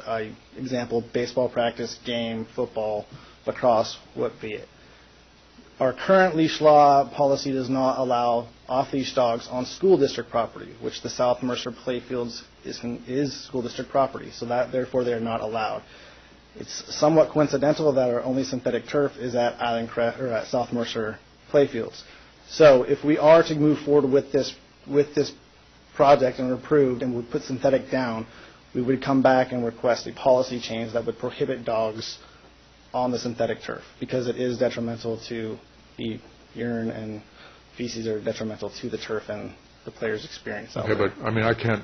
Sorry, so just to clarify, you said the policy today at Island Crest Park is what? It's during scheduled use, off-leash dogs are not allowed. But if you go down, to Island Crest Park at like 1 o'clock this afternoon, there wasn't a scheduled activity out there, so you will see dogs being run off-leash, and that, under the current leash law, that is acceptable. Okay. Okay, but in practice, you're not going to say that the dogs aren't allowed. You're going to say the dogs are not allowed on that park. If this park was transferred to synthetic turf, we would recommend not allowing dogs on the synthetic turf portion of the field. So whether or not that includes the outfield is a bigger discussion to have at a different point in time. But our recommendation would surely include not allowing off-leash dogs on the synthetic turf. Well, I got that, but I mean, in practice, you're not going to tell. I mean, the dogs aren't going to stay off the infield. How are the dogs going to stay off the infield? We need to be realistic about this, Jason. I'm not trying to. I want to play games with you. You have a question? Yeah. So, what is the staff? What is the staff's consideration in making that whole area an off-dog area? I mean, what do you think is going to happen with the public? I think it's a. Has there been any? Okay. The leash law is a bigger topic of conversation at a different point. If council would like it to be off leash throughout Island Crest Park, the council can direct staff to do so, and we'll do it. Okay. Next question. I still have another question. Okay. Let me bounce over to Tom. Well, I'll finish mine and then. I understand, but it's always a little better if we can have questions rather than boom, boom, boom, boom, boom. I'll come back to you. Tana, you're up. You can say if it's not germane or not. Does Island Crest Park has special dog privileges? Because I thought all of our parks were. No, it's the same. So I thought that all parks were dogs had to be on leash unless you were at a dog park. Except Luther Burbank Park. All dogs must be on leash at all times unless they're in the off-leash area. In all other parks, including athletic fields, if they are not scheduled events, dogs are allowed off-leash. They are legal. We left that silent. So at Mercer Dale Park, you can have your dog running around as long as there's no. And there's one of the quadrants at Pioneer to the north. That's correct. One of the quadrants we required. The northwest quadrant. Okay, I see nobody else itching for it, so Mike, back to you for the Thank next you, question. Bruce. Okay, what is so, a little background. During one of our heavy rains this spring, I walked that field and it was just terrible. Just no exaggeration right there. Walked Homestead, it was fine, playable. Went down to Newport High, they were playing a game.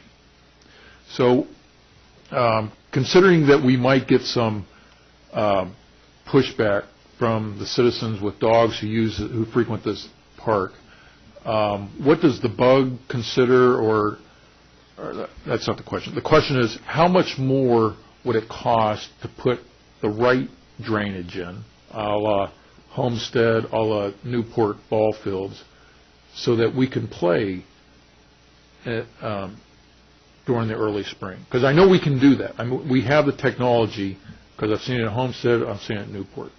What's the cost difference? I would have to go and look into a cost estimate for the difference. There is a difference between the playing surface at Homestead and this field. Homestead is comprised of a sand. Well, I understand that. It's not the surface. But it does impact the surface playing. So this dirt infield is a clay/dirt combo, which packs harder, ball plays faster. This is our field that has every base length possible on it. This is where our adults play. This is where our varsity baseball team plays. That surface is what those teams and user groups prefer as a playing surface versus Homestead. Homestead's designated for our smaller kids. There's been some occasional softball out there as well. So it's a different playing surface. It's a different infield material which affects the drainage. Yeah, but Newport, Jason. I mean, Newport High School, they're playing high school ball. Okay. I would have to talk to the Newport representative to determine. I mean, I think that's I think that can be a win-win situation. And talking to the bug about it, some for the staff to consider is giving us an option for it to be win-win. The dog walkers and the bug and seeing what it actually costs. And I've talked to the city manager about this oftentimes. What it actually costs. Not just to lay sod or not just to make it look pretty, but actually do it right. Because, like I say, Bruce, Newport High School. Question. Oh, that's right. Okay. So, any other questions? You get your crack. All right. That's all I have. Thank you. Katie, can you respond to the comment Ira made regarding paragraph 5? And that would be the comment with regard to whether we would still be able to give Mercer Islanders priority in using the field? I think because we've scheduled that field and it's highly scheduled, I think that if there's still an allowance for other general public to come on in at time periods. I don't know if that's accurate, but I think that is true because you are able to have other groups come on there. I think that it does meet both agendas, that the priority is given to the Mercer Island groups, and then other people can come on when those aren't in use. Is that correct, Jason? Correct. Our current bug policy and how we schedule the field would not be impacted with this new field. And you're confident that the state's okay with that in the way they insist on this language within the resolution? We've been in touch with our RCO grant manager and have vetted that question with them. Okay, great. Okay, other questions? All right, great. I'm looking for a motion then. I move to adopt resolution number 1454, authorizing the city manager to apply for funding for a Washington Wildlife and Recreation Program project to the Recreation and Conservation Office as provided in Chapter 79A.15 RCW. Second.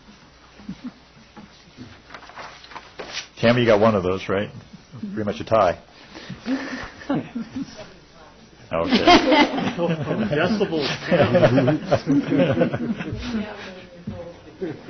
Okay. Back for discussion. Mike, you want to carry on where you were, or is that somebody else? Let's start on that. All right. I'm curious. I mean, it's an interesting point that Mike raises. He's doing well tonight, actually.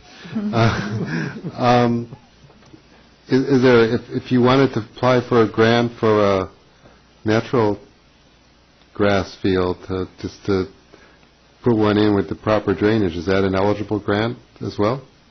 Yeah, it would fit within the parameters of the grant. Yes. I mean, because the goal is to permit playing for more time in the year. The goal was not to put artificial turf. And if in fact there is, my understanding has always been, and I could be dead wrong here, that it's cheaper to put in natural grass than it is to put in artificial turf, as a general rule.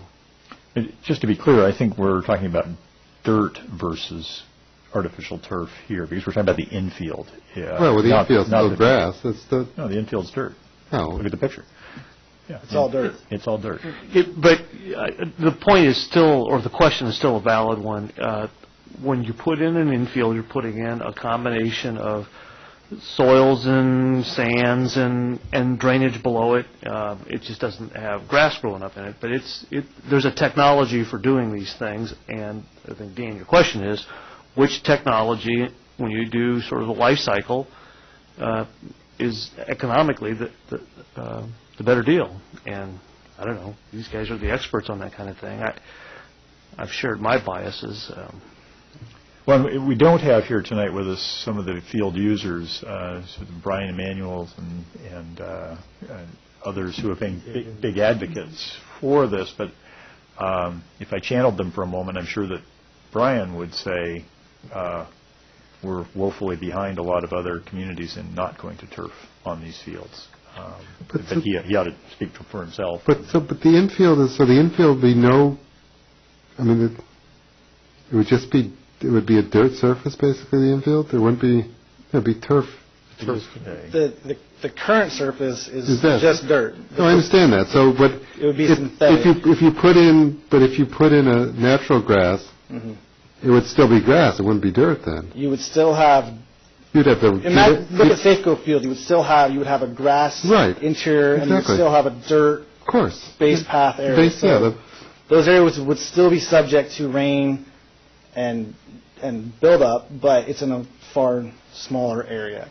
I will say, since we've gone to synthetic turf at South Mercer, the only time that a game has been called at South Mercer is due to snow. So we've had dramatic increase in success putting in synthetic turf at South Mercer in terms of getting games off and practices off. What's your situation at Homestead in terms of do you have to cancel games there? We do have to cancel Homestead occasionally. Homestead's a little bit different because it starts later in the spring. So our user groups in early spring are primarily at Island Crest and South Mercer because that's where the high school teams are playing. So when you get into this time of year, Homestead is now starting to get up with our smaller age groups of kids and things like that. But on days like today's a perfect example of a typical spring day where you have rain in the morning, the sun came out, the wind picked up, it dried the field out a little bit. By about 11, 12 o'clock, we're contemplating, we can probably get these fields off. And then all of a sudden a rain squall comes back in and puts us totally out of business for the day, for all fields. So Homestead's there's a little bit more flexibility, and the lid's the same way. The lid's got a different surfacing. Island Crest is by far the most heavily used field that we have in terms of skinned-in fields or baseball fields. When you say out of commission for the whole day, including South Mercer, or just South Mercer was playable today. So South Mercer stayed open. Island Crest, Homestead, and I believe the lid were all closed. Debbie. I'm going to apologize because my memory is not perfect, and with the hope of providing some additional resources. When we had the park stakeholder levy committee, it was 4 years ago, I know that there was a lot of discussion about the drainage on this field, and I don't remember the entirety or the scope of that discussion, but I know a lot of it did pertain to infrastructure around drainage. Is there maybe some past data or history there that we could dig into to see what it would take? Yeah, actually, I think we spent as much time talking about the outfields as we did the infields. It was about turfing a soccer field size piece of the outfield so that you could have two different uses. So this proposal is a little bit different in that it's just focusing on baseball infield. We did cover the drainage issues out there if we remained. I think we did a drainage project on one of the fields. Last year we did a drainage project on the Island Crest South Southfield. outfield, but it's a different project where you're going in the outfield. We mulch all of our grass, so the organics from the grass clippings over time build up an organic layer, which causes the water. It doesn't allow the water to pass through to our drain system. So last year that was removing that organic layer and reestablishing our field. Different project. Okay, other comments? Things that we need to. Are we going to get a cost comparison, or are we going to entertain that thought of? I'm asking the council this because it needs council buy-in. Because consider, if we do turf this, then you're going to have to talk to a contingency of folks out there about not having their dogs run and skip and throw the ball and whatnot. And it gets quite a bit of use, that field does, with the with dogs and whatnot. To do an analysis, cost analysis, and get some feedback from the bug. And I don't think the standard is necessarily the Homestead field, but the Newport fields. The Newport fields are just, I think they play all the time, year-round. So are we going to get asked for guidance, or asked for information about how much that would cost to do the drainage right versus turf? And another thing that is out there is if we do turf, then we've got to talk about a sinking fund with turf, because we know that turf fields last about 10 years, right? 8 to 10 years. And that's a probably this size, $500,000, $800,000. So just to touch on that, what we would do is we would set up the field fees identical to South Mercer, which established within the field fees a sinking fund. So those field fees are going back into a fund to replace that field at the end of its warranty. So you'll see the first synthetic field that we did was the all-weather field at Islander Middle School, and that has a sinking fund established with a designated funding source to replace that synthetic turf when it reaches the end of its useful life, which for that specific field, the field was 8 years. So that puts you at 2015 or 16, somewhere in that range, I believe. And as my understanding, we're tracking with enough funds to replace that, but I'm not sure about the South Mercer fields or whether... South Mercer fields are set up the same way. I know they're set up. Are they bringing in the amount of money? Yes. Okay. Mm-hmm. So can you do a grant application which leaves it open as to whether you do turfing or redo the drainage? No, I mean, can you say your grant application can't be say that we'll do one or the other? I mean, you'll end up with an improved infield.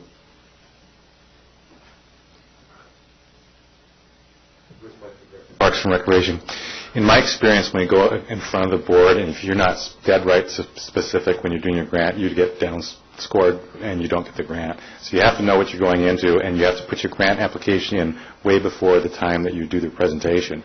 So we'll have to know when is the deadline for all the information to be submitted to. May 1st is the deadline for this resolution. So we have a little bit more flexibility with the grant itself, but there's a deadline that you cannot make any more changes. We just can't go in saying we might do this or we might do that. We would not get funded. But in terms of to give staff the opportunity, I mean, can you file something before May 1st and say that you're going to do the infield improvements? And then when you do your actual presentation to the commission, be specific? What you have to do is implement all that into a program that they have, and then they lock it out so you can't make any more changes. Whatever that deadline date is, you can't switch from that date. Well, I'd have to get back to you on what that date is. The deadline date is May 1st? Or? That's for the resolution. That's the day they decide to close things out as well. May 1st? Okay, there you go. So we have to go one way or the other May 1st. I didn't know that. And just backing up, Jason, correct me if I'm wrong, the reason a lot of places don't have grass infields with the perimeters is because it's also a big maintenance issue to get that separation of dirt and turf, natural turf. It would take a long time. Yeah, it definitely creates a larger maintenance aspect to this field. Not saying we don't have the tools and resources to do that, but it's more time dependent. There is components to that turf, to the lips, to the edges that are labor intensive. Synthetic turf, there's still labor involved, but the cost for ongoing maintenance from the park staff has decreased. Right, but then the cost of replacing it, you avoid it's pay me now, pay me later type thing. But it's, and as I understand it, the reason for pushing it this year is because you've got the lights as the match, and if you wait for another year, then you lose that lights as the match. Correct. It's a 50% match requirement. We estimate the synthetic field to be around $300,000, so the $338,000 light project is the perfect match for this project. If we don't do it this year, then we lose that match, and it becomes more difficult to find those funds. All right, Ton, I think you were waving, but I see you, Mike. I figured, Bruce, you'd know this well. The South Mercer fields were fundraised for the turf, or was that a city? They were funded by the city. Dan would know that. He was on council at the time. Okay. That was approved. We actually took dollars from the levy, the park levy that passed. The bond failed, but the levy passed, and we took a portion of that levy and issued councilmanic bonds that we pay off with that levy.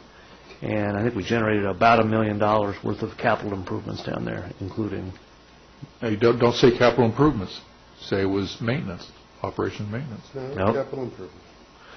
I think you're going to get in trouble, but okay. Whatever. That's how we paid for it. And all right. I'm going to come to you in a second, Mike, but I'm going to weigh in here with my own impressions of this.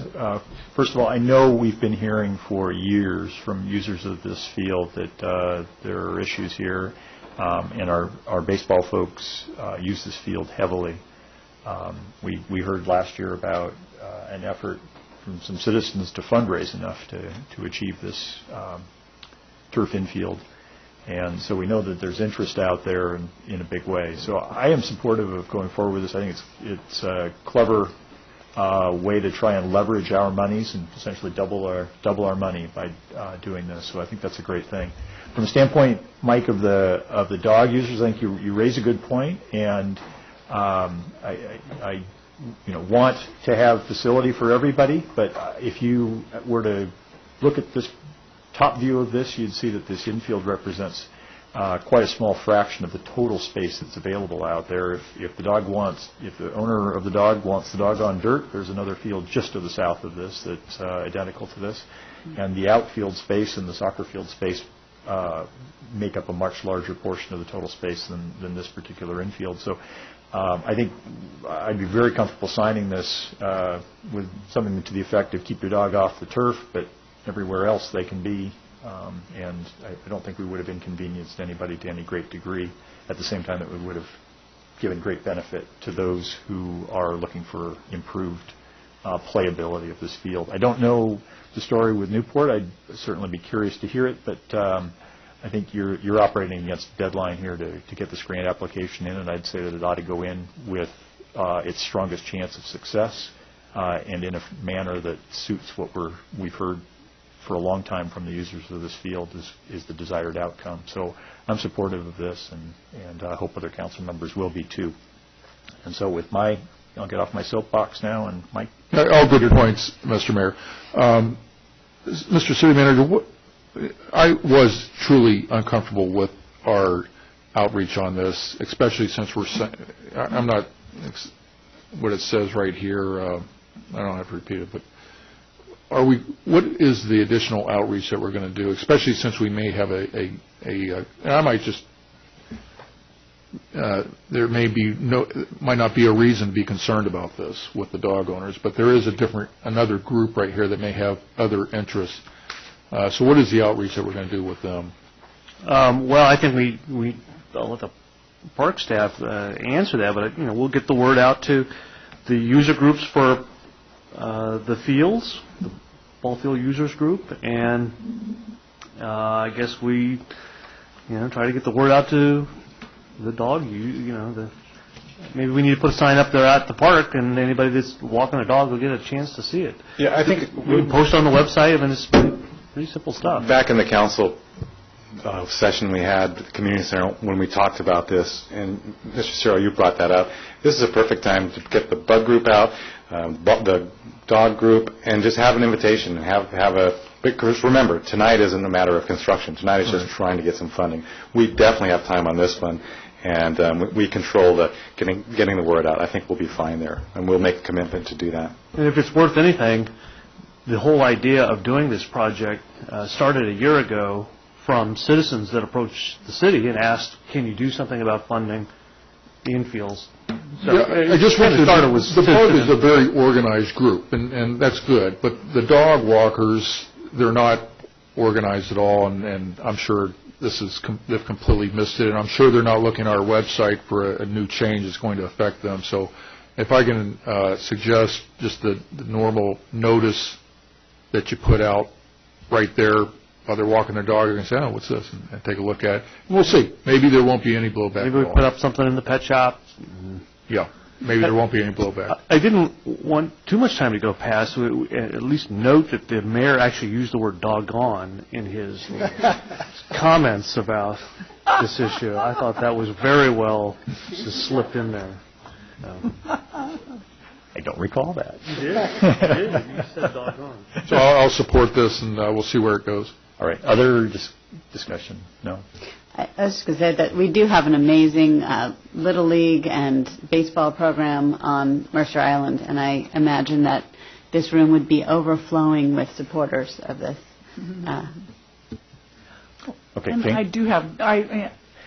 I'm going to support this. That park is so heavily used. The experience with South Mercer Playfield illustrates what could happen at this field. And I want to commend the staff on being really creative. I hope we get this grant. I think it's very smart to be looking at ways of combining and finding other resources so that we don't have to shoulder all the funding ourselves. So, thanks. With that, the motion is to adopt resolution number 1454, authorizing the city manager to apply for funding for a Washington Wildlife and Recreation Program project to the Recreation and Conservation Office as provided in Chapter 79A.15 RCW. All those in favor signify by saying aye. Aye. Opposed? Motion passes. Thank you very much. Jason, you hit it out of the park, if I can use a baseball analogy. Well done. You did a twofer, and it was great. So thank you. And Bruce, thank you, too. And you didn't sink off the pier, and you hit it off. Right. You didn't take a long walk on a short pier. And I guess, Bruce, you're probably up for this next one, huh? So Jane's decided it's time for cake. Mike's decided it's time for cake. Let's take a 5-minute break. Okay. So back here at, by that clock, 14 after. Yeah, commercial break. Yes. Right now.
the I-90 updated analysis, media presentation policy, Citizen of the Year presentation, which we just got to get that in there, and then televised study session policy / plan. Yeah. Okay. Thanks. Okay. So that's plan schedule. Board appointments, we have none. We have positions open. Tammy, do you know when we close on accepting applications for those and try to move forward with assigning? May 4th is when the application deadline is. Okay, so people have another couple of weeks, or a bit more than another couple of weeks, and and then they'll go to if you're staff. out there watching us, consider applying. If you can read our lips. They're going to go to staff, or they're going to go to council members. They go to staff first. Yeah, they go to the liaisons first, and staff, and then they go to council members with their recommendation. Okay, council member reports. Debbie, why don't you start? Well, we had the Parks and Rec meeting last week, and I think we essentially covered the vast majority of what was covered here tonight. No specific comments. Dan? Okay. Donna? Thank you. Recently, the firefighters, I know they held their awards banquet, and so I just wanted to recognize that the 2011 Firefighter of the Year was Alec Monroe, and that was great. Congratulations. And the 2011 Fire Officer of the Year was Lieutenant Kurt Grosskost. Sorry. So that I thought was worth mentioning, because the fire department really does amazing service for our island. So I just want to say congratulations to them. And then, since I'm on that congratulations note, I also read that King County awarded some Earth Heroes recently, and Dr. Gary Plano, the superintendent of Mercer Island Schools, was awarded, and so was Lucia Perzio Baroli for her work with Leap for Green and other things. So congratulations to them. And then also, just while we're talking about the fire department, can you remind the community what the date is for public input or the public meeting to review the pre-design for the fire station? The 26th? 24th? April 24th. Thank you. Sure. So April 24th. The 7 p.m. South Fire Station. So I've actually gone past. I got a nice banner up there reminding people of that upcoming event, and gone by it several times, thinking to myself, I got to write that down when I get home so that I can make sure I attend. So yeah, so that's a week from tomorrow, I believe. Shauna, anything else? No. Okay. Yeah, 5 to 7. Dan, how about you? Nothing. Jane? Yes. I attended the Arts Council meeting April 11th. They have 3 spots to fill on the Arts Council, very eager to get some new members. They're working on their 3-year plan, and they have their sponsorships for mostly music in the park. They are up $2,500 over last year in sponsorship. So there's going to be 9 wonderful concerts, and you'll be seeing the brochures shortly. The ETP meeting on April 13th was mostly an update on 520 construction, and then the effects of tolling on I-90 and other parts of the I-90, 520, and 405 corridor. It was very interesting, and the DOT website, I believe, has that presentation. It's very interesting. The Sustainability Task Force on April 10th, working along. It's getting interesting. And then, last but not least, the Open Space Conservancy Trust met April 12th. And they had quite a concern about the no smoking in the park policy, because it excludes Pioneer Park. They had a motion, and I have copies of this for everyone, and a copy for the record. But I will read the motion, which was approved unanimously. At the March 19th, 2012 City Council meeting, the Council discussed a tobacco-free parks proposal and eventually passed a motion to begin a tobacco-free parks campaign at all Mercer Island parks with children facilities. Some of the council discussion and the wording of the motion seem to suggest that Pioneer Park would not be included in the council motion because it did not have playground equipment, sports fields, or other facilities more traditionally thought of in the context of children's facilities. The Open Space Conservancy Trust has the responsibility to make recommendations to the City Council regarding public use of trust properties. The Trust Board discussed the City Council's March 19th motion at its April 12th, 2012 meeting. Although Pioneer Park may not have slides and swings, ball fields, or other more traditional children's play facilities, a significant focus of the Trust's work is to educate our residents about Pioneer Park from an early age and thus encourage greater use of Pioneer Park by island children. For example, the Trust will have for the third consecutive year a summer-long letterboxing program that will have children in Pioneer Park solving and searching for natural clues and learning basic nature identification and orienteering skills.